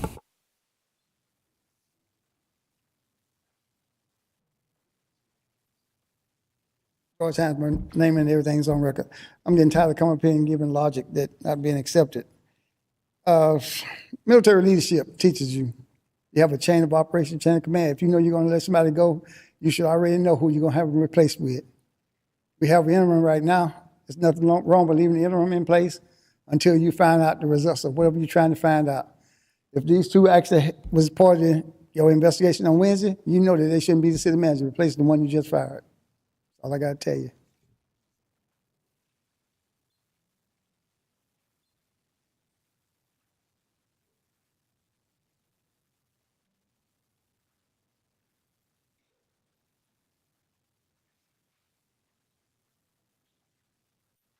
Once again, we are embarrassed. Embarrassed because it is very crystal clear that none of you know what you're doing. None of you. Writing names on a blank sheet of paper, and you clearly have demonstrated that you have a hidden agenda for the next person. So my personal recommendation is use a third-party source because that person can't be manipulated. That person will know what he or she is supposed to do, unlike any of you.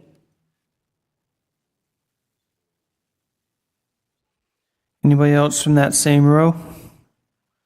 I'll let go to the back and then come back to the front. All right. No one else before the last row? Just want to double check. Okay. And I'll come back to you, Ms. Shoes.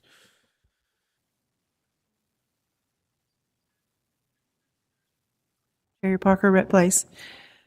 Chris Lightfoot and Bobby Baker were put in a position to answer questions. We need to show some empathy. We need to show some empathy. Also, I was on the charter committee, and I am recommending that a city clerk be put in place as well. Thank you.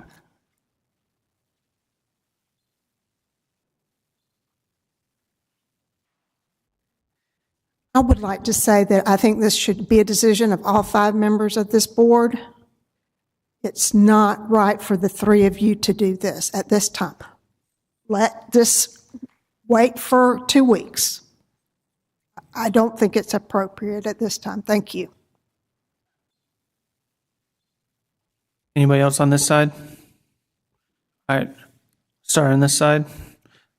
So anyone? I'll start in the third row. Well, anyone in the front row want to talk? Okay. Guess we should give staff. So obviously, as a city, we have to move on. You 3, all 5 were provided with information. I'm very concerned about the people that did come forward. And you can all look at me and shake your head because you got the information. Does that concern you? Does it concern you? Mr. Perno, does it concern you, what you read?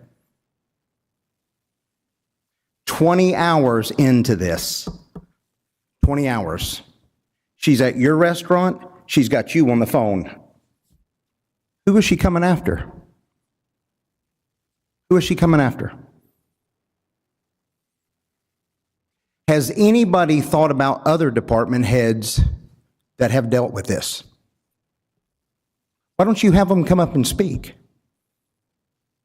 We have to move on peacefully, united. We have a great city. But I'm going to share with you 20 hours into this. It was coming. For a chief of police that read a deposition and talked to 2 witnesses, it was on. An agenda, 20 hours deep into her command. It's embarrassing. That's malicious. That's vindictive. That, what is done in private, will be cast on a mountaintop.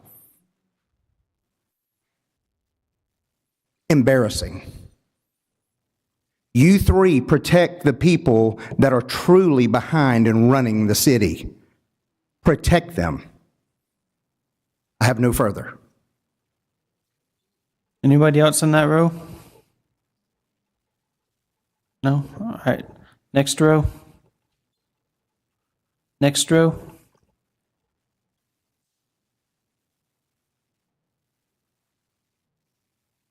Good evening, Commissioners. My name is Sherry Steele. I live at 1806 New Jersey Avenue. I want to thank y'all for the stance and you following your heart on Friday. I believed in y'all, whether either direction it went. Y'all have the information. I think y'all all need to, all 5 of y'all need to come forward and state why y'all made a decision that, or why she was let go. I think it's good for the citizens to know that so that the division that is occurring in this city can be stopped. I also think tonight we do need an interim city manager, but I think all 5 of the 4 commissioners and the mayor need to be present. I do not think these 2 gentlemen need to be part of the equation simply because they were part of the investigation. I don't know them, but at the same time, you've got an assistant city manager that can step up. She's got someone that can fill her position, or you can go to the League of the Cities to fill that position. I don't think you would, if you add them to the interim city manager, all you're going to do is cause more hatred and division in this city, and I think it needs to stop. And I think y'all need to all have the rest unanimous decision. That way, 2 weeks from now, when y'all meet again, the mayor or the other commissioner can be part of that. That way it's unanimous decision who's going to be the interim city manager. And I recommend that you use the existing assistant. That way you keep it in, and then when it comes time to hire someone as the permanent city manager, I would recommend that person to be outside of our area and brought in. That way the corruption can end, that the division can end. Because I've lived here for 10 years. I came from Tallahassee. This was my hometown. I moved back here. I normally do not get involved in any of this political stuff. I've only been to 1 city commission meeting, and that was after Hurricane Michael. And I've watched it here recently because of all the hatred and the division that's going on. I see it on Facebook. I'm now starting to see it in my neighborhood, and I don't like it. And I think y'all all need to follow your hearts, stand united, and bring this city back peacefully. And do not allow more corruption, because it's out there on Facebook, it's out there, and the people are talking. Everybody knows that they are part of the witness, and it's a disservice to them too. So you've got to protect the city and bring us back united. Thank you, and that's all I got to say. Thank you. Anybody else from that row? Anyone in the next row? Next row? Let me slide this way so I can see the rows. Whoever next row that wants to talk, Mr. Langford.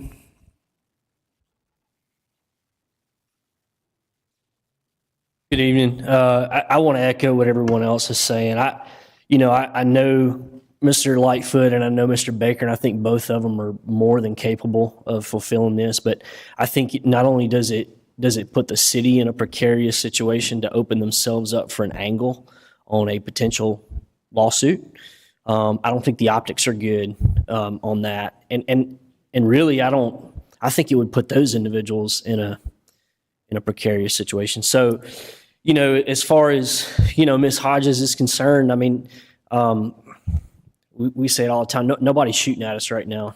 All right, we can take a breath for a second, and let's not rush to failure on this. I do believe that absolutely, if she's in place, the HR duties have got to be split just to maintain the integrity of everything. I also would support leaving her in place until the League of Cities or whomever that is, that process could get an outside interim in. I think that the goal would be is to have an outside individual in that position, whether it's an interim or a permanent for long term. So I would probably work in that direction if I were you all. Again, nothing against Mr. Baker or Mr. Lightfoot. They're more than qualified to fill that position. I just wouldn't want them to be put in a situation. Somebody else mentioned the clerk stuff. I think right now is a prime time to let's go ahead and fill a clerk position, whether that's immediately. I don't think it necessarily needs to happen immediately, but I think it needs to be at the forefront of everyone's minds moving forward. But thank you. Anybody else from that row? I'll come back to you. Mr. Scray?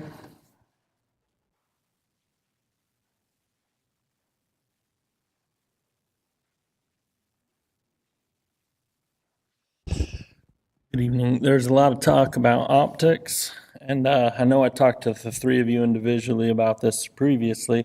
The optics on this are not good, and frankly, the optics on any choice you're making is not good. There are a lot of negative optics if you had chosen her. There are a lot of negative optics if you chose either of them. In fact, when I looked at all the options within the city, there's really only two that you don't have bad optics with. It's Ty Ferris and the fire chief, and I don't think either one of them want this. So no matter what, you're going to have bad optics. So you need to do what's best for the city. And I mean, I'm from up north originally, but I know you guys love football down here in the south as much as I do. I love the Green Bay Packers, and I've watched, teams be rebuilt, and that's what you're doing. You're in a rebuilding phase right now. Now, there's great people in this city. There are great people who work in this city, and all three of them just said that they would work with each other, whoever you pick. So I trust that if this motion passes, that she will work her hardest at being HR to support him. And if you had picked her, he would have worked his hardest to support her. And that's what being a team is. The public, we don't know, frankly, we don't know what the hell's going on in the city all the time. It's an organization and it's ran. It's open to public records, that's fine. But we're not here every day. We don't know what's going on. These are people with professional backgrounds hired for the expertise they have in their fields. If you pick Chris, you have 3 department heads you already have to get hired. So you're going to be given, as Pat said, you're going to be given a hell of a lot of consent and advice, because that's 3 right there. In addition, potential backfill for his position. Procurement needs to be broken out. City manager should not be the head of procurement in this organization. I'm a 15-year procurement professional, and there is so much siloed off into one position. It is a massive ethical and integrity risk to have so much going through one person's role. We need to separate out specific duties into specific roles. We got, $19 million extra? I'm pretty sure for the next year we can afford to hire a few extra people to help get our shit straight in this community. You're talking people that are going to make 150,000 at most, right, for their expertise. So do your jobs that we're asking you to do. You figure out who's going to be best to run the city till you find a permanent person, whether it's that person or somebody else, and get to fixing things. Procurement policy, whistleblower policies, that was already mentioned, and that's just the beginning. I still have about probably 4 or 5 key policies of the city that I need to obtain and go through. But when I went through the procurement policy and I told the city manager months ago what needed to be fixed, it's so bad you can't fix it. You need to start with a brand new one like Panama City's and go from there. Thank you. Anybody else on this side? Okay.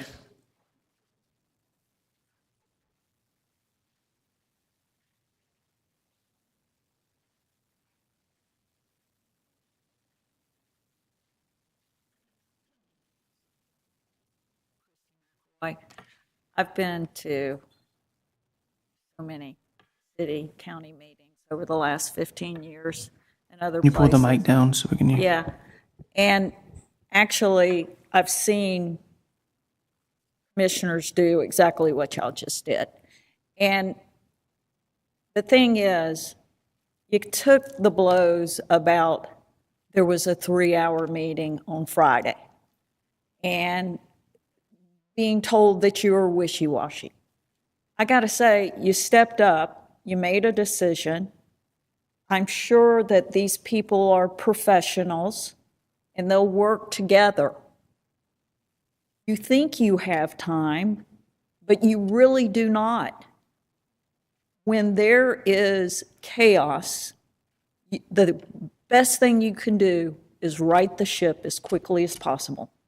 And that's what you three are trying to do. So give a little grace to the folks that are sitting up here that aren't being wishy-washy. They're making a decision. Nothing is permanent. And you darn sure need to have a little trust. So I don't think you're going to have to go out tomorrow and hire 4 people for Chris Lightfoot. Neither one of those gentlemen are engineers. So the next thing you need to do is be looking. Who are you going to have as your engineer company? You have to keep moving forward, and there are so many decisions that need to be made. I commend you. I've seen this before. Commissions have to replace somebody. So, congratulations.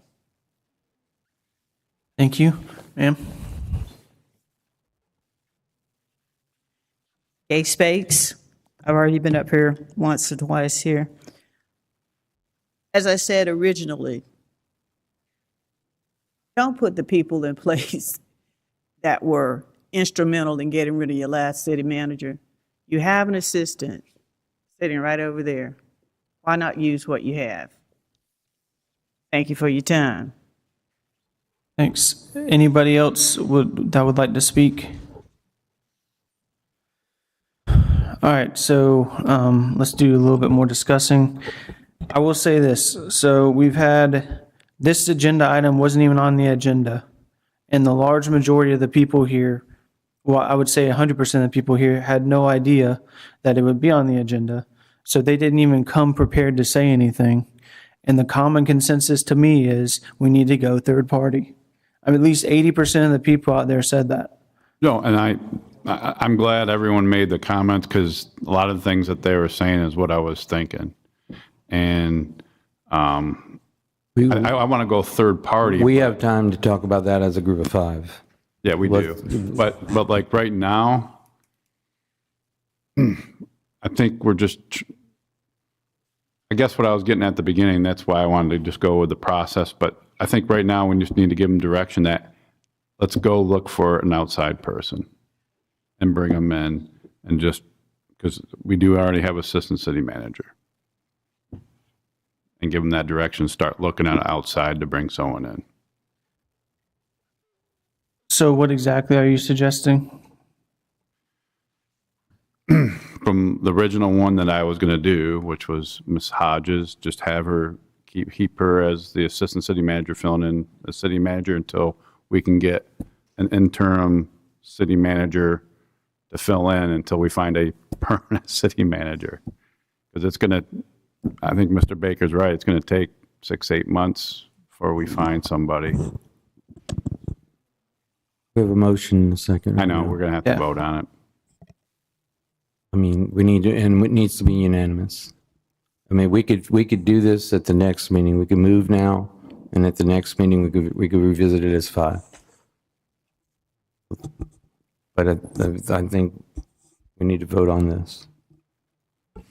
Say we vote. All right, we have a motion on the floor. Ms. Hodges, would you call the vote? Commissioner Perno, Yes. Commissioner Warwick, No. Commissioner Peoples. No. So can I make another motion then? I say we'll have, we start searching for an interim city manager, someone from the outside, whether it's the list of names from the League of Cities, and then what's the other one you sent us, the International or the City Managers Association? Start looking to see if we can find another one, and then also we need to figure out how we're going to search for a permanent city manager. And I think we need to spend some money on it, unfortunately. I'm pro headhunter, honestly. Right. And that would bring in people here can put in an application, people from across the nation can bring in an application, but I think headhunter is well worth the money. From what I understand, it's about $20K, but that's well worth it. I think we should also, maybe to expedite it, say we need X amount of applications, maybe. Say we need 20 applications or whatever that number is. Of course, we can get more feedback from the mayor and Commissioner Tinder when she comes back, but I think we need to set like a number of how many applications we want beforehand. But to proceed tonight, we had some concerns brought up. I don't want people being fired. So that's my only request, is we clearly had at least one staff member that publicly stated that they're worried for their job. So all I'm asking is, I want on record that the person that said on record that they're worried for their job, that they're not going to be fired by whoever the interim city manager is. You mean the one from the outside? No, like right now, because we're going to have an interim city manager Okay. until we get one from the outside. You know what I'm saying? I don't want to go from tonight. If there's anybody that feels like their job is in jeopardy, I don't want them to feel that way when we leave. Okay. And I think the fact that's been attempted, I think that's why we need a different interim city manager. And we made a decision. I chose a person. It was the highest ranked. And it's probably until the next meeting, because it'll get brought up again. So do we need to take any action now? If we need, what's that? To maintain the status quo, no. Okay. I say we maintain the status quo while we search for an interim sort of city manager outside of the city. Staff. Do I need to make a motion for that, or just we need to give her direction?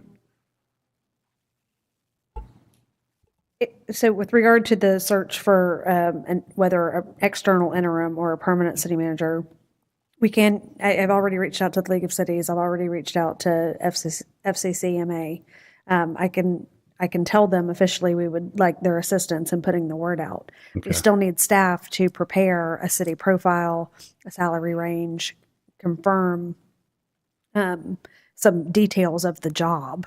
And that is a job that your current That would be HR and the city manager. We need a different interim city manager. Yeah, that's what I'm getting at.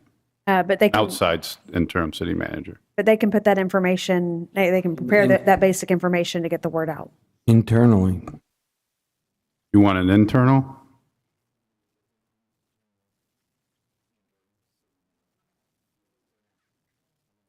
An outside one. Yeah, one of those two guys. Yeah, they can't hear you. I just said I feel strongly that we need an interim city manager, so the present city manager can do the HR, and one of these two guys can be city manager. I know there was public commentary. Mm-hmm. And this could go to the next meeting when the mayor and Miss Judy are back. we could revisit it. Okay, let's do that, because honestly, I agree with what Mr. Bashir was saying about the whole situation. I just didn't, yeah. So I say we keep it the way it is. that's not what I was saying. Right.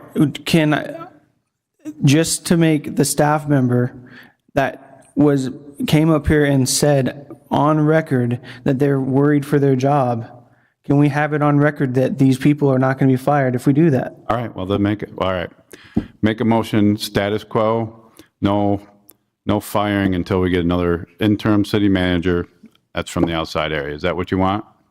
Sure. I'm not sure it's binding. You can say it, and they will understand your intent. But I also need to say, Hold on. you don't have the authority to fire.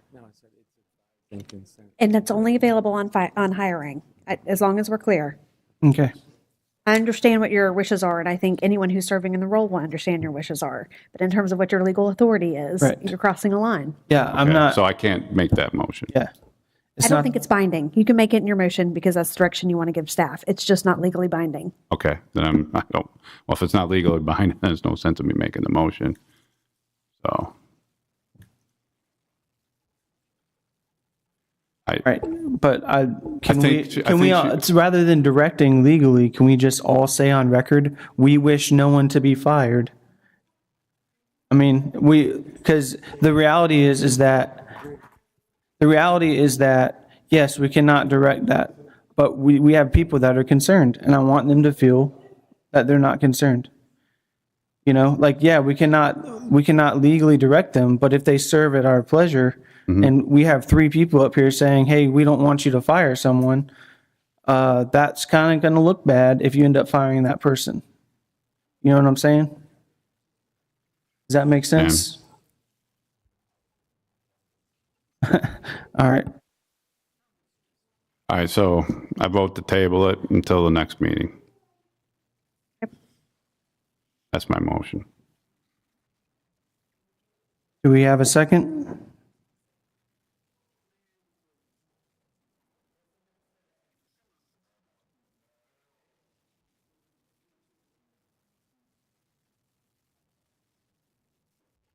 All right, motion on the floor.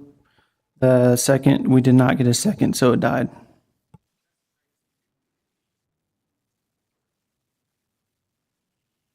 So where are we at?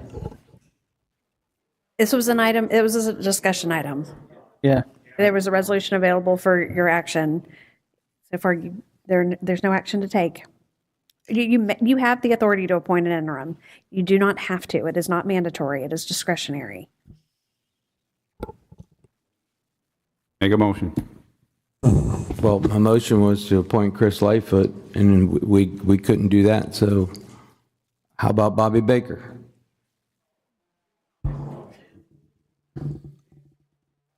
My concern is the concern that Mr. Bashir has brought up. I think he's right. I agree with that. This man's been a interim city manager. He's not indicted. He's not named in the lawsuit. He's scheduled for a deposition. He may not even be deposed. So, Do we have any other department heads? who's capable of running our city right now? One of these 2 gentlemen is more than capable. Great. Look for a job somewhere else, dude.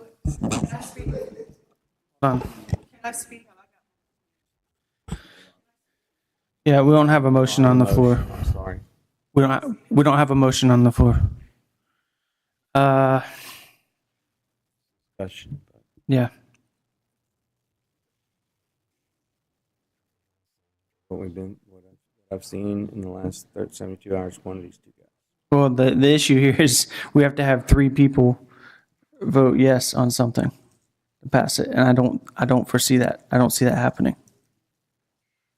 Tell you what, this is a discussion item. Why don't you move on to some other city business and then maybe revisit this item at the end of the meeting? Maybe, I don't know that anybody has changed, that moves the needle any, but you can have one last chance to Okay, try All right. something. And in the meantime, we can get some business done. Okay. I concur. All right, so we will be moving on to, First reading of Ordinance 1182 relating to front yard parking standards for recreational vehicles. I'll read it by title. An ordinance of the City Commission of Lynn Haven, Florida, amending the Unified Land Development Code to clarify the front yard parking standards for recreational vehicles on residential property, repealing all ordinances in conflict herewith, providing for codification, and providing an effective date. This does put into legislative format Mr. Warwick's motion verbatim. is there any more discussion on this? I like it the way it reads. Me too. Now, this is eventually going to have to go to the planning board, right? It's scheduled to go to ULDC change? It's scheduled to go to the planning board at their August meeting, Okay, and then it'll come back for you for second reading, public hearing, and adoption. thanks. All right, and so, yep. So that was discussion only, so we'll move on to the discussion and possible approval to provide a letter of support signed by the mayor endorsing the, oh, that's right, my fault, I apologize. We got the presentation from St. Andrews Bay, St. Joe Estuary Program update by Dr. Jessica Graham. That's race stuff. Good evening. Thank you so much for the time on the agenda. I appreciate it. I made a 4-page handout for you, and I just figured I would kind of walk through that. The first page really just gives you our overall program structure. That's a sponsorship packet. You don't need to show that. Thank you. The first page of the handout really just goes through our structure. That's it. I don't want to take too much time to go over that. I spoke to you guys a few days ago about it, but overall, we're really shooting for these moon goals, the clean, swimmable, fishable waters, functioning ecosystems, stronger, more resilient communities, and a responsible community working together. We are trying to cross jurisdictions and work with folks to make good decisions on big issues, and you can kind of see some of those issues on the second page. The second page goes through our priority issues. There are 8 of them. And then our board, and so the locally elected officials sit on the policy board. They are your voting members, so they are advised by others that are non-voting. We have a management council, 18 members that represent different jurisdictions. So we have industry, we have research, we have community members. And then we have these 5 different advisory committees. Any citizen that is interested in being a part of our program can sit on these advisory committees. It's really where the work gets done and a lot of the products get created. But overall, the Estuary program is an investment into our future. And so it takes baby steps to get to big measurable impacts. We were established with seed money from the Nature Conservancy that was matched with some money from Bay County Commission with their Restore Pot 1 funds. For every dollar we received from the county, we've returned that 12 to 1, and that's through grant funds. And I dig a little deeper into it on the third page. Since we really got going in about June of 2022, we've submitted 36 different grant proposals for a total request of $47 million. A lot of that was implementation, dirt moving, projects getting on the ground. We've secured $8.6 million of that. Most of those that were funded tended to be research projects and planning projects. We haven't quite moved the needle as much as we've wanted to on putting projects on the ground, but we're working on it and we continue to work on it. Right now, we're working to try to get some member contributions from the different cities that are members and active on our board. This is one step towards a national estuary program designation and to be able to make more of that measurable impact. Because we are grant funded, 100% grant funded, our activities are very restricted, so we don't get to work on all of the projects that we know need to be done because it's all up to whether or not a grant is going to fund it.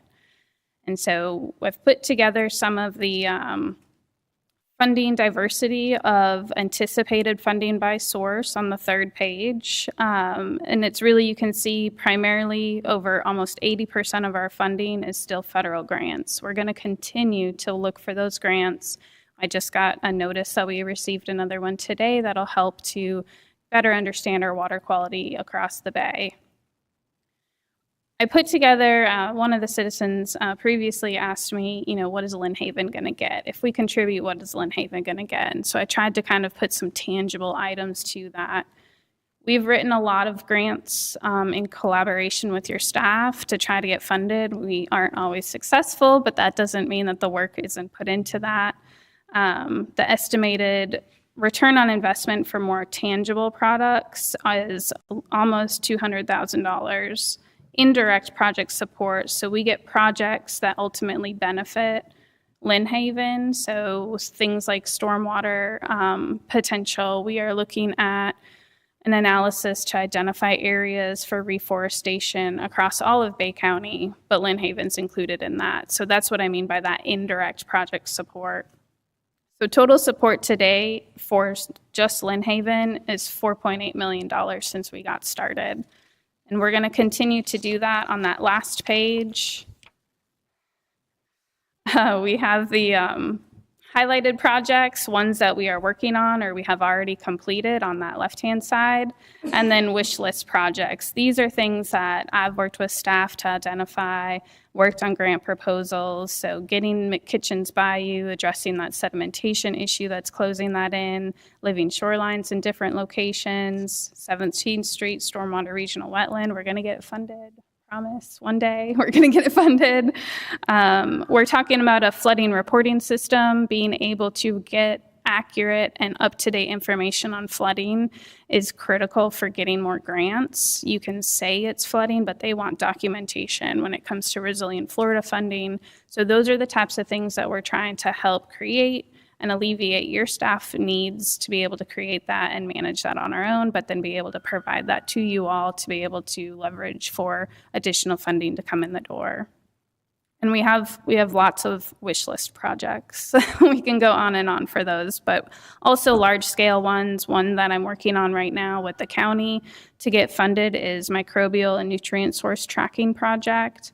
That is going to tell you why it's impaired. So it does a DNA analysis on the water, and it'll tell you if it comes from cat, cow, dog, human, and that will help you address what actually needs to be done. Is it stormwater? Is it septic tanks? Those sorts of things. So those are some of the wish list large-scale projects that we're working on. I'm happy to answer any questions. I did bring some of our CCMPs to you as well. I think some of you have these, but I know that I don't think Ms. Tinder has one of these, and so I brought them. Any questions? No, I appreciate it. Thank you. I bring these up. What about the Trap program right now? How's that going? And have you emptied them yet, or? No, we'll empty them in about a month.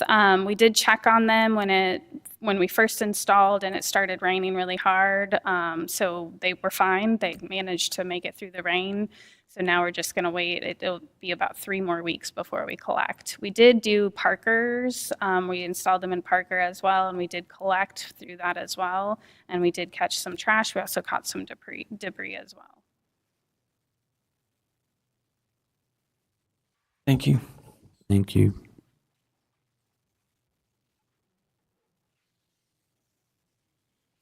All right, so for number 12, we were going to go item by item. I guess it's now 13. The discussion and possible approval of the letter. Do we want to do that, or do we want to table that? I mean, this doesn't really commit us to anything, just says we're supporting it, right? Mm-hmm. Yeah, so. Bay County is applying for permits right now to open up the East Pass, and they're just asking every city around to support them in that process. There's no commitment on our end as far as financially. This is just to support them to try to obtain the permits. Motion to approve. You're at it. All right, we've got a motion on the floor. Any public comment? Sure.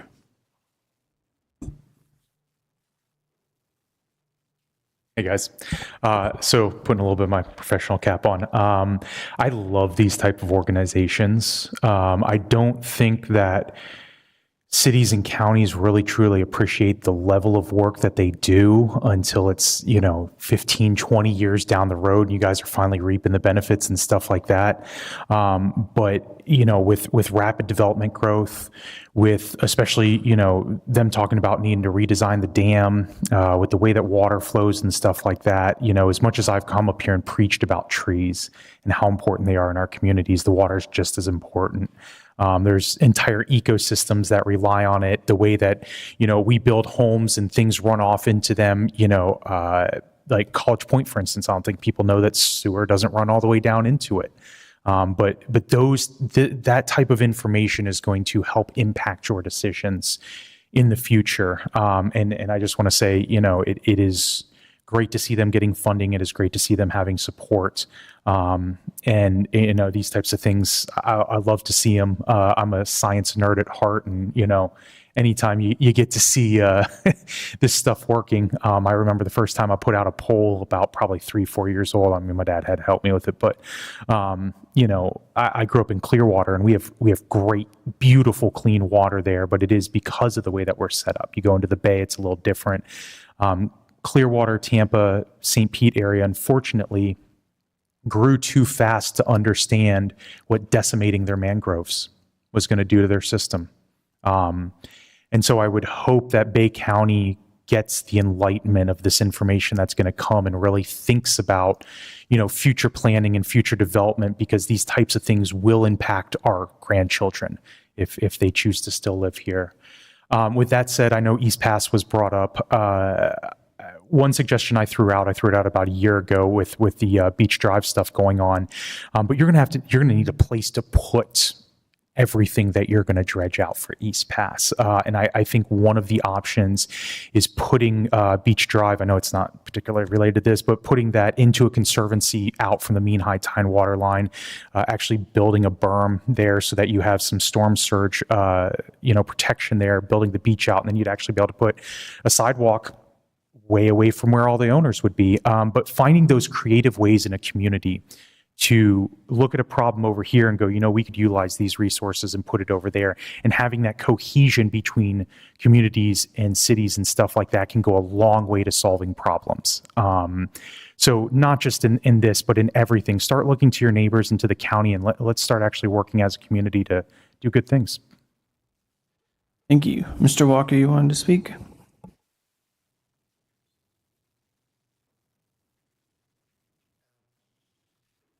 I was going to say it this way, Captain Richard T. Walker, 1106 Michigan Avenue. I've been with the East Pass program for a long time. I've been with the Estuary program before that young lady, grade school.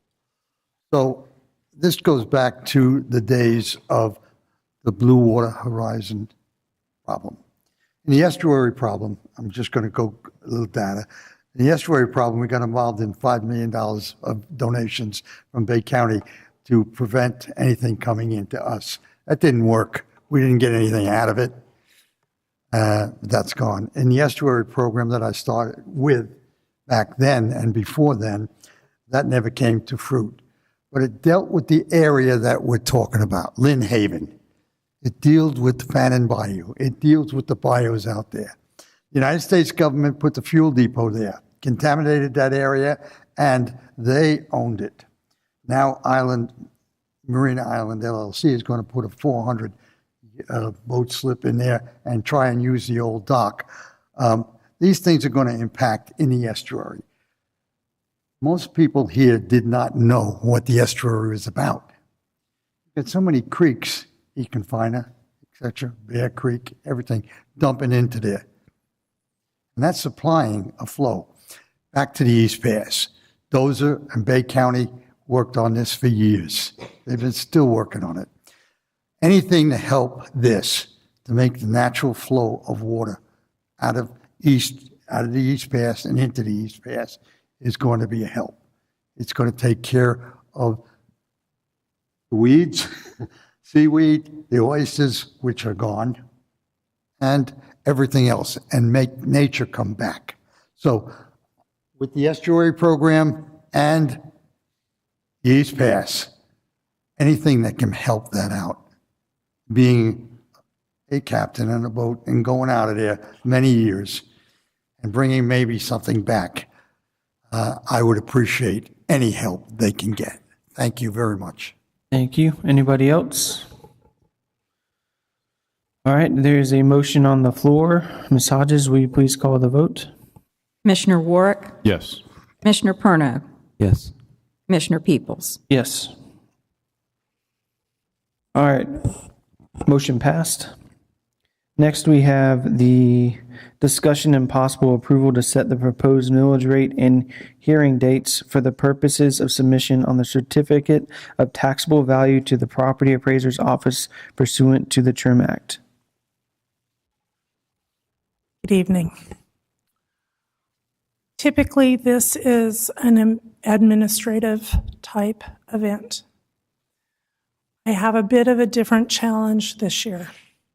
We were scheduled to meet last Friday to discuss the budget, and I was going to be briefing you on the challenges of next year's budget.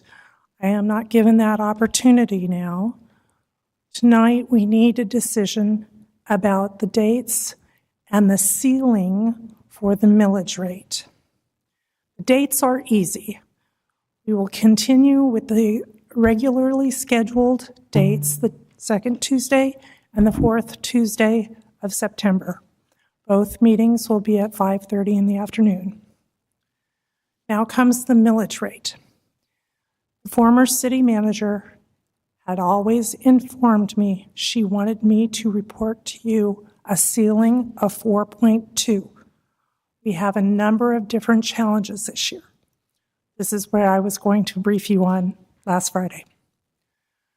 I have discussed with the Finance Review Committee meeting, the Debt Review Committee, and the former city manager a number of times.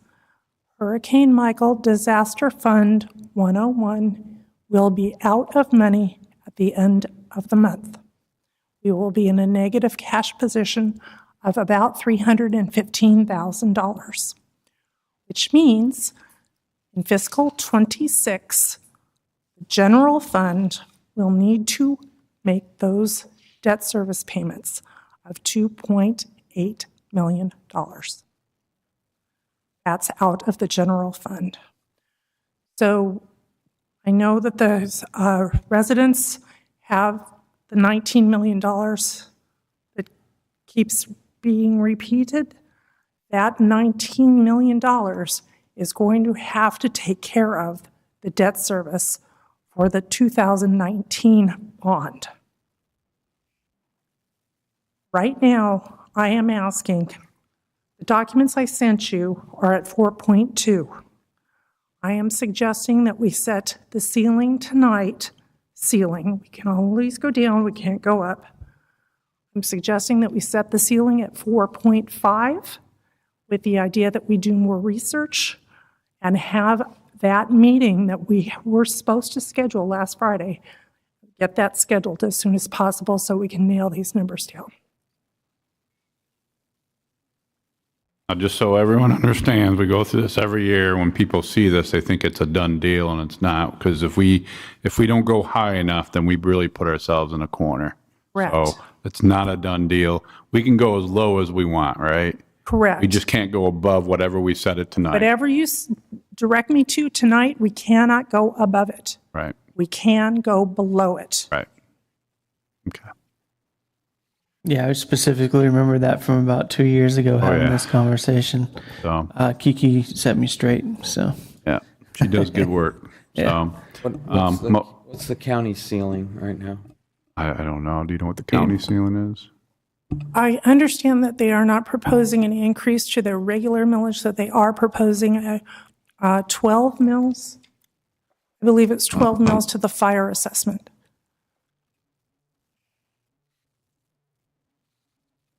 And you have a deadline to get this, right? I need a definitive answer to send into the state by August 4th. Okay. Which is before our next scheduled meeting. Correct. I'll make a motion to approve. At which millage rate? 4.5. All right, we have a motion on the floor. Do we have a second? Well, Oh, you need to read it? There's not a resolution, this is just a motion. Okay. Do I have a second? 4.5. Second. All right, we have a motion and a second. Ms. Hodges, can you call the vote, please? Do you want to take any discussion public from the comment? public. Oh, my bad. Public comment. I apologize. Is there anyone in the public who would like to speak? All right, Mr. Langford.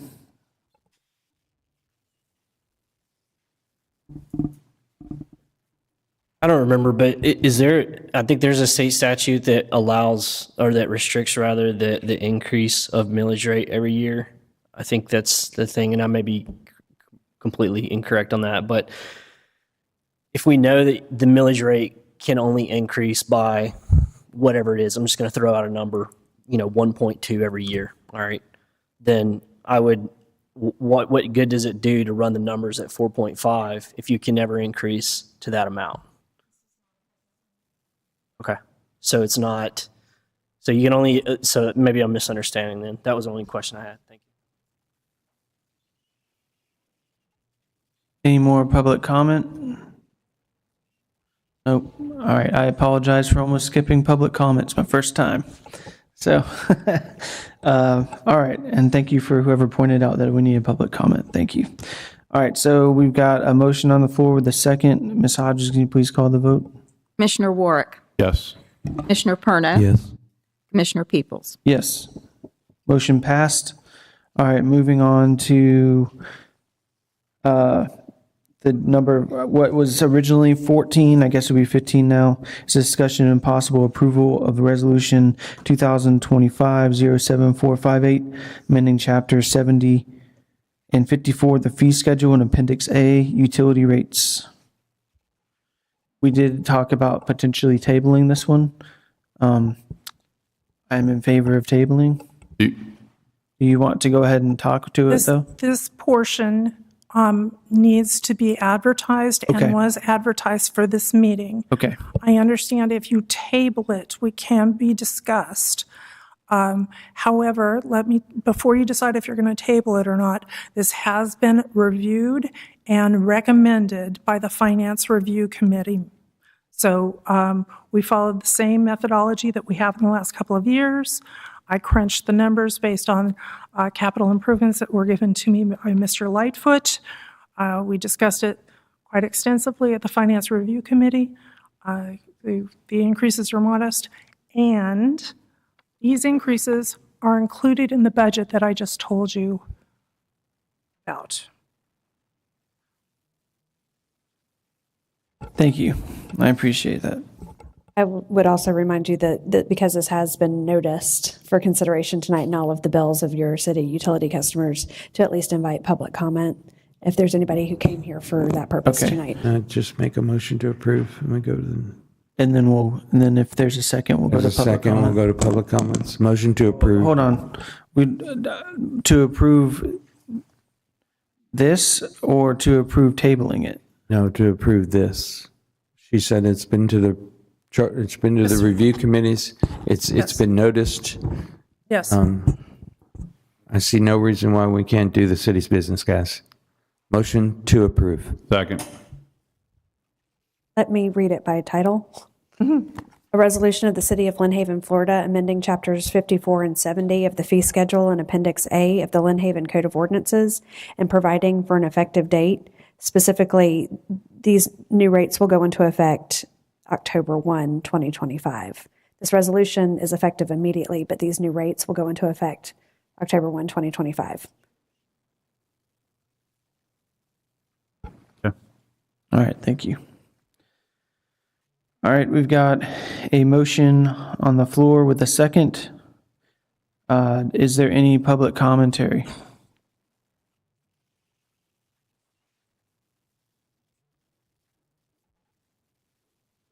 I would ask that you guys tie any, before you increase our water rates again, the city needs to set a rule as to when all water meters are correct. And I don't know where we're at right now. I'd like to hear that. But from what I understand, there was a lot of water meters that were incorrect, so those individuals were paying the base rate, so on and so forth. So if we're not at 100% tonight, every single water meter in this city is fully operational and everybody's paying what they're supposed to be paying. Along with this increase, there needs to be a direction that there will be no further increases in our water rates until all the water meters are fixed, or at least a reasonable amount. Obviously, there's going to be some point in time that a few water meters are broke, but something reasonable. You get where I'm going with that. Mr. Lightfoot, can Mr. Lightfoot speak on that? So we don't have an updated zero consumption list, but as we've kept you all updated, we have been making significant strides in changing out water meters. We did propose to contract out the remaining 5,000 or so water meters to change out and put on the radio read. We have not been able to have our budget workshop with you all yet, but we would like to schedule that workshop so that we could continue forward with what we propose. Right now, we have tentatively 2,500 meters in the budget, but would like for you all to look at the budget in a workshop so we can decide to go ahead 100% with that. Weren't you piggybacking off another order? Yes, sir. The city of Panama City Beach recently went into contract with Core and Main, who is also our provider. And so it's a new contract that we can piggyback off of for the install as well as the purchase of the meters and the transmitters. Is that time sensitive? Yes, sir. I believe we have 12 months to piggyback off a contract, if I remember right, but we would have to get the contract to the attorney for a review. And I remember seeing the plan where not this next fiscal year, but the fiscal year after is when all of them that have zero consumption should be. Yes, sir. If we stick to the original plan, fiscal year 27, they would be 100% complete. All right, thanks. All right, so there is a plan in place for. All right, so we got a motion on the floor with a second. Any more public comments on this? All right, Ms. Hodges, would you call the vote? Commissioner Perno, Yes. Commissioner Warwick, Yes. Commissioner Peoples. Yes. Motion passed. Moving on to originally what was 15, discussion and possible approval of resolution 2025-07459, amending the final budget for fiscal year 2024-2025. So just to be clear, this is the current budget we are working on today. I've got a couple of corrections in here and a couple of additions.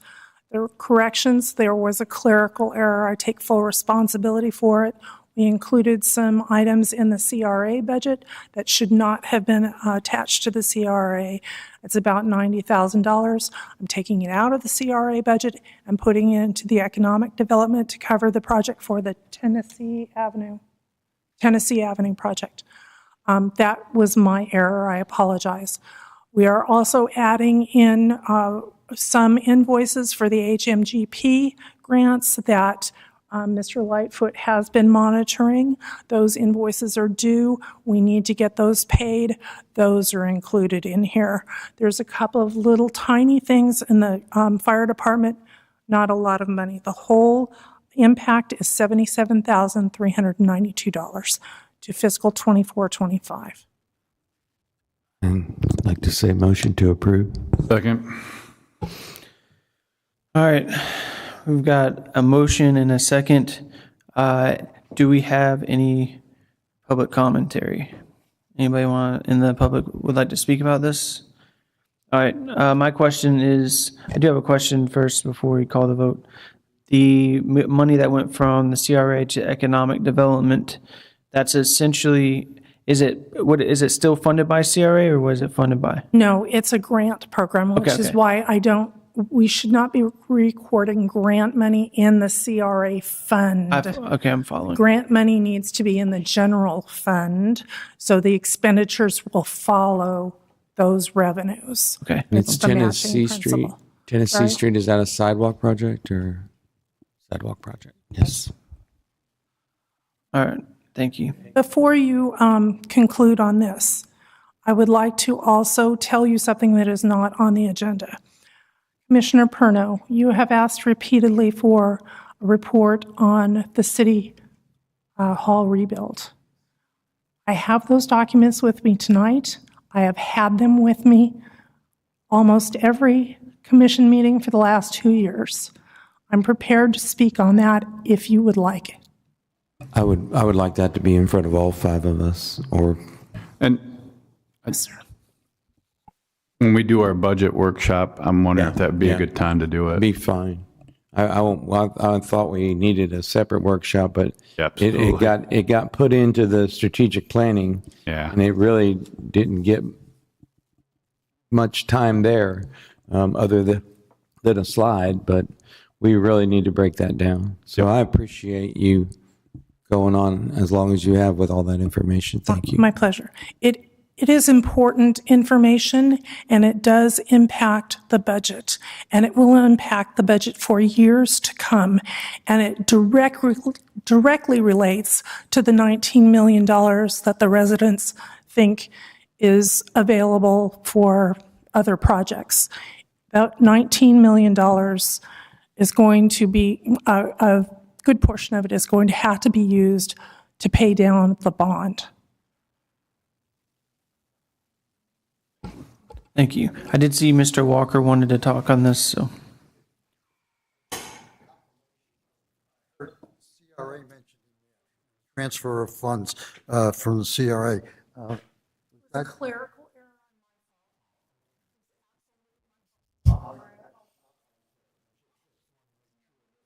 CRA board was involved, knew what this was about. CRA is CRA, and that's CRA board, not you guys. You guys in a different shirt.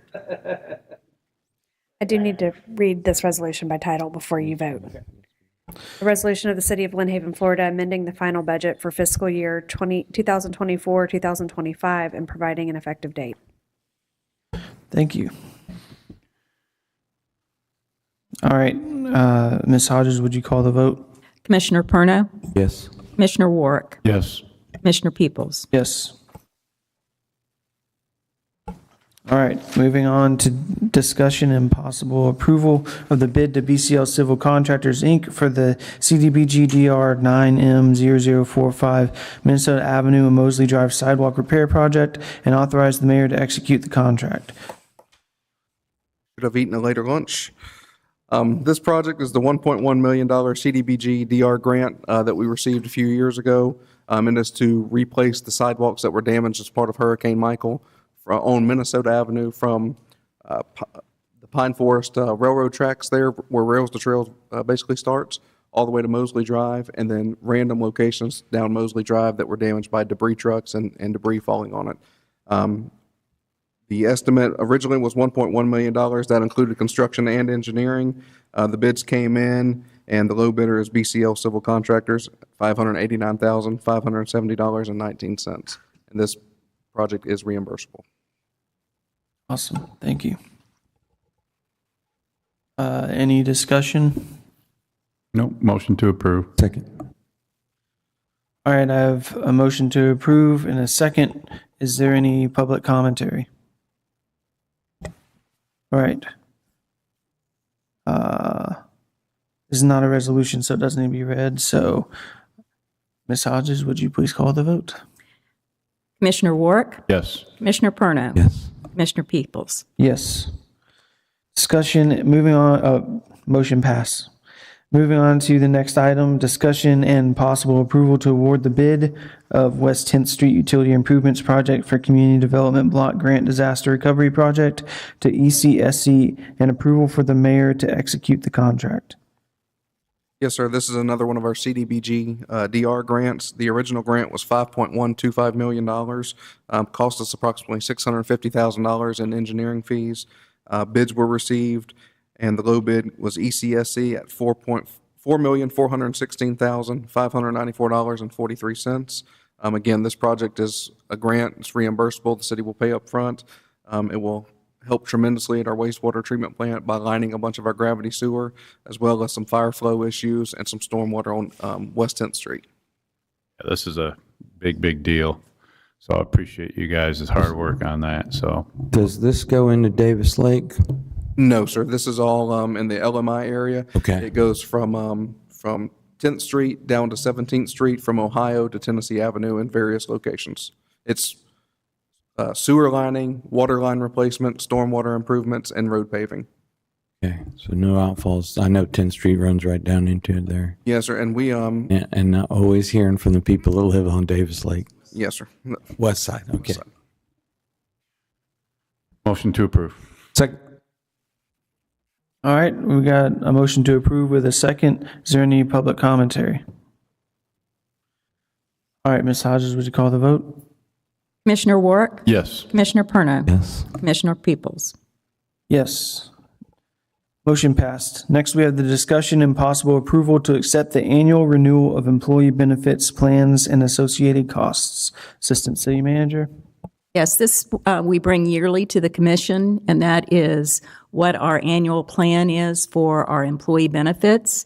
Today, I have in the audience, and who will come to speak, is West Wingate. He represents Adventrust, who is our third-party administrator.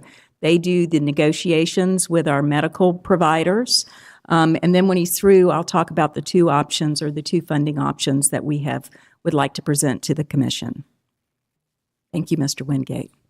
Thank you for having me very much. So we ended up with our Blue Cross and Blue Shield renewal. The original renewal came in for the medical insurance, a little over 10% renewal.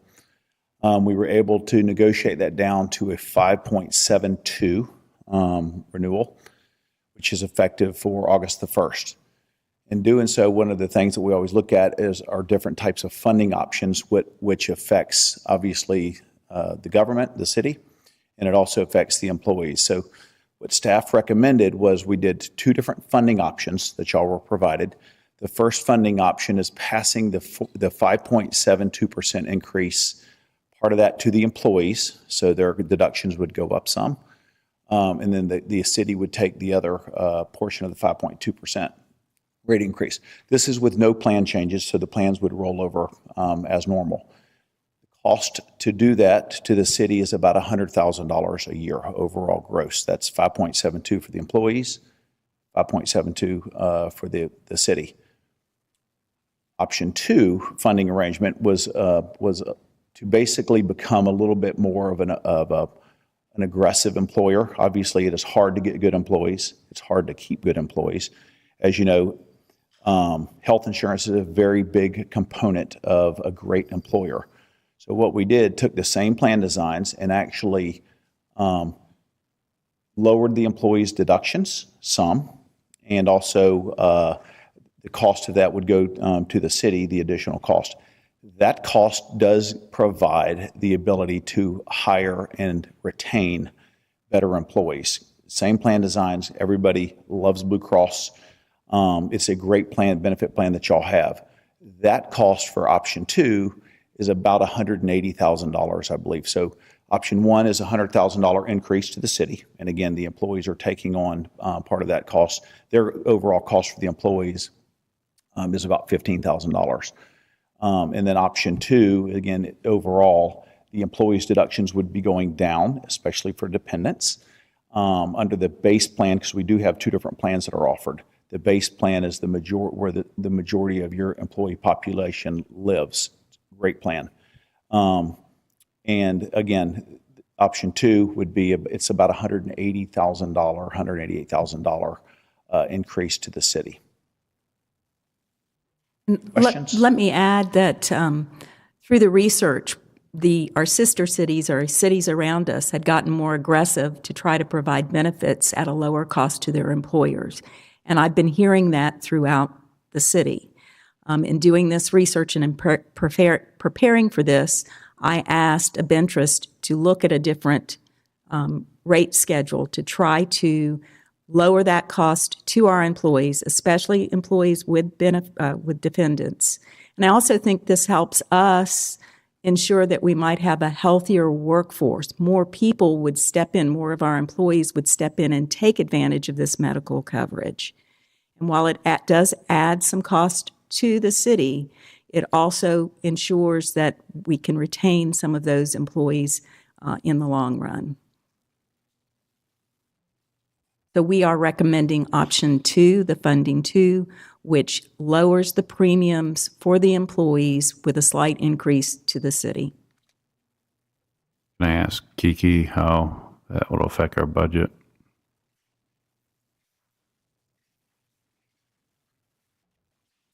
As Mr. Wingate told you, the lower plan would cost the city approximately $100,000 from this year. The difference between fiscal '25 and '26 would be approximately $100,000.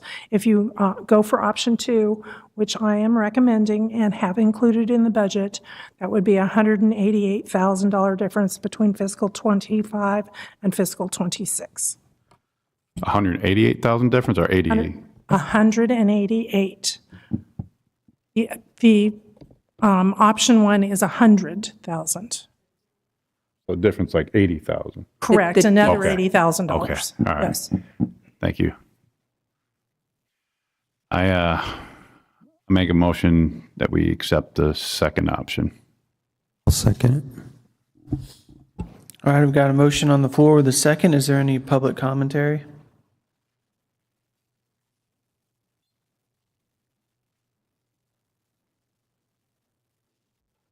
I think the 88,000 is a small price to pay for the outstanding city employees that we have, and I think retaining the good talent that we already have is worth it. So I would support that. Vote yes. Thank you. Any other public commentary?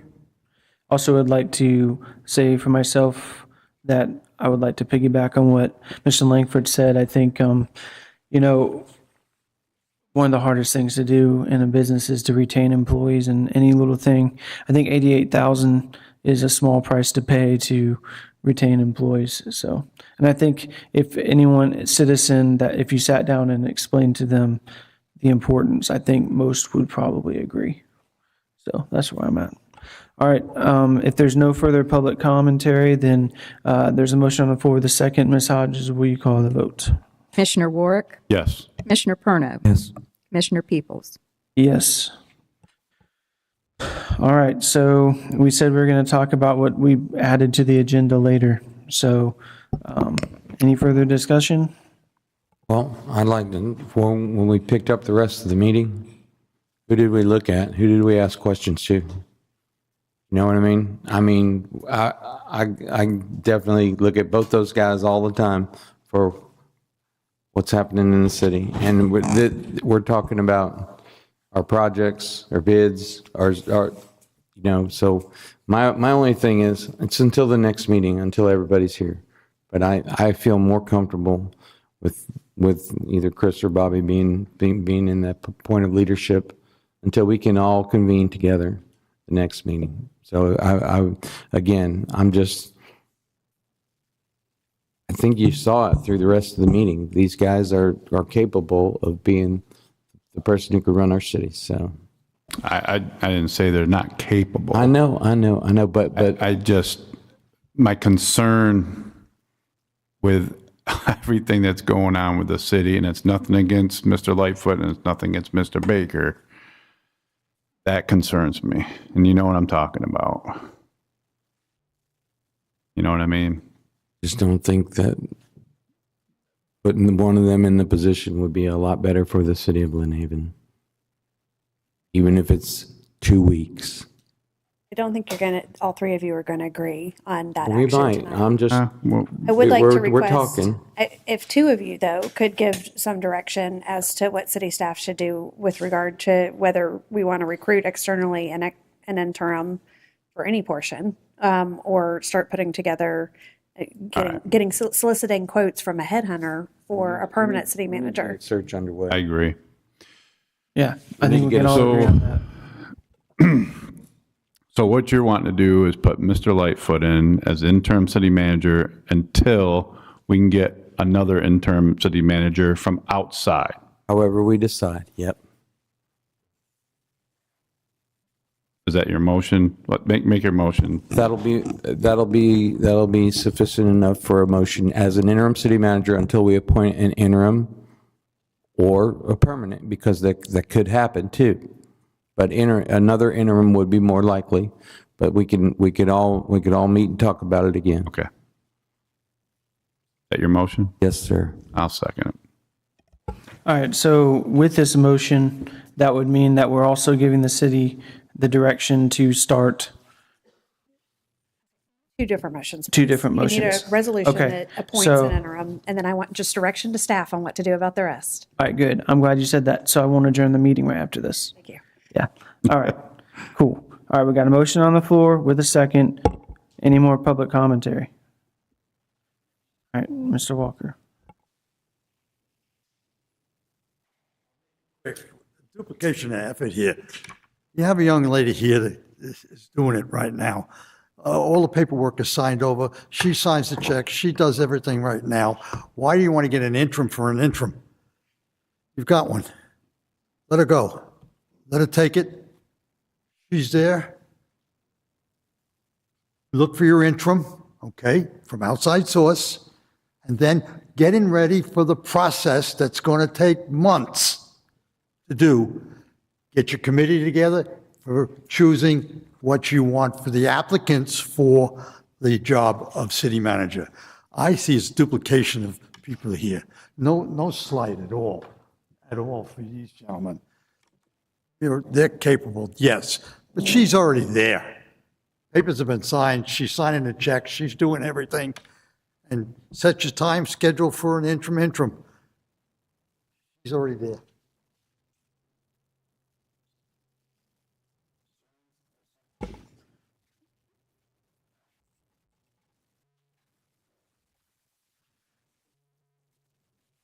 Asked the question earlier. If these two men have something to do with the firing or the investigation of last Wednesday, then I don't think they'll be appropriate to be in the position. She's already in the position. She's familiar with the position. Mr. Perna, do you have a problem with a woman running the city? No, sir. Okay, so she's already in. I don't know why we need to put There was a guys woman in. running the city before this, I know. I'm talking about now. I'm talking about yesterday. and they don't have anything to do with a firing. So if you want weren't to part- have they weren't dialogue, investigated- they weren't don't have investigated anything to do with a firing, sir. Well, they investigated Wednesday. We did that. That wasn't the question. Were they deposed Wednesday? No, they haven't been deposed at all. Okay. All right, Ms. McCase. I'd like to offer a bit of information that you need. There's a logistical issue. After the meeting on Friday, I had all of the bank signatures transferred to Mrs. Hodges. We need to cut checks tomorrow. If you change leadership tonight, I won't be able to cut checks tomorrow until the signatures are changed again, and that requires Mayor Nelson's signature approving it. So I cannot change signatures on the bank without Mayor Nelson's signatures.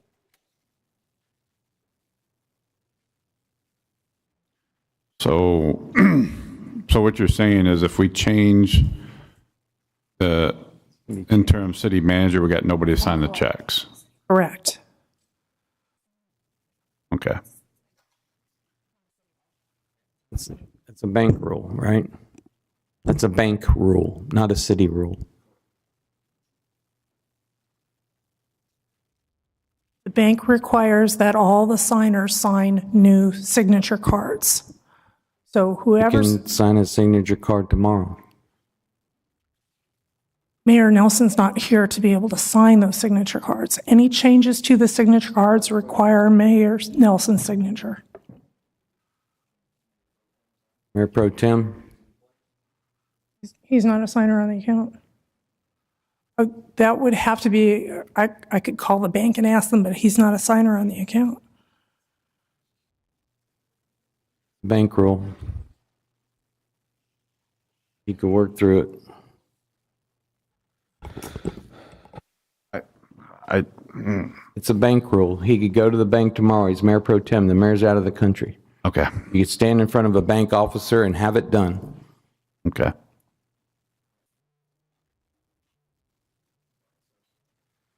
All right, so we have a motion on the floor, a second. Hodges, can you call the vote? Commissioner Perno, Yes. Commissioner Warwick, Yes. Commissioner Peoples. Yes. All right, moving on. We need to figure out how we're going to do this temporary thing, if that's what we want to do, right? You don't have to figure out everything. Just give some direction to staff Yeah. so we can get you started on whatever path. If you Yeah. want a headhunter, if Yes. two of you up here, a majority of you want us to start getting quotes, we can reach out. Headhunter. A headhunter or a search, there's search companies. Yes. I don't know if Evergreen does it, but there's companies that are, Company Colin Basinger and Associates has done a lot locally. They would probably have a contractor, something that we could piggyback off of. So. look at that, you know what you do. And are we going to look for a interim city manager? Yes.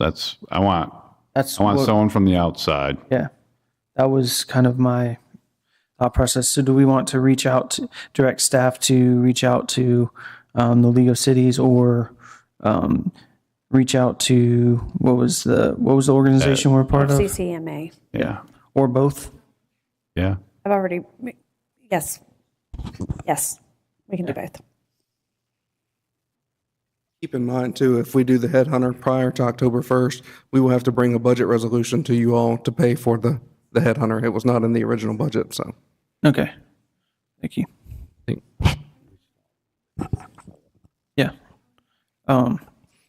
Chris Lightfoot, if you don't mind sticking around for a bit, so we can talk to you a little bit, just to, rather than just saying peace and heading out, you know. The Braves games. Yeah. All right. Yes. Thank you. I know that you've already voted on this, but I consulted with Andrea Marsh, who is our Assistant Finance Director, to make sure I understood. You will not be able to sign these signature cards with the bank. To make the signatures change, we need Mayor Nelson's signature. So whatever changes you make, we need Mayor Nelson back in town. We have payroll this week, and on the 31st, we will have the AP run, which usually runs $1 million, $1.5 million. We're putting the city in a difficult spot. I don't know when Mayor Nelson is returning. Will he be back before the AP run? Is it possible, can they authorize the mayor pro tem to sign, don't- to be an authorized signer I at the don't bank? believe so. I don't believe the bank, but I can call tomorrow and make sure. But Mrs. Marsh and I both believe that's not the case.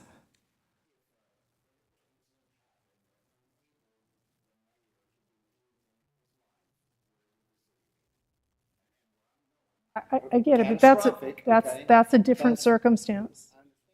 I mean, if I had a death certificate or something, that would be a different circumstance.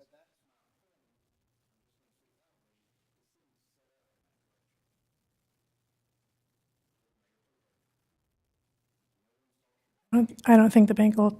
but if I'm the not city council- 100% positive, but both of our professional opinions tell us that this isn't going to work. Well, without further action of the city commission, I do wonder if there's a motion of the commission to authorize him to sign, if the bank would feel more comfortable allowing him to sign in the absence of the mayor. All right. So I'll make that motion to authorize the mayor pro tem to sign in the mayor's absence, Or the new city manager. or the new city manager, interim city manager. I'll second. All right, we've got a motion on the floor with a second. Got public commentary. All right, Ms. Hodges, please call the vote. Commissioner Warwick, Yes. Commissioner Perno, Yes. Commissioner Peoples. Yes. And without any further business, meeting adjourned.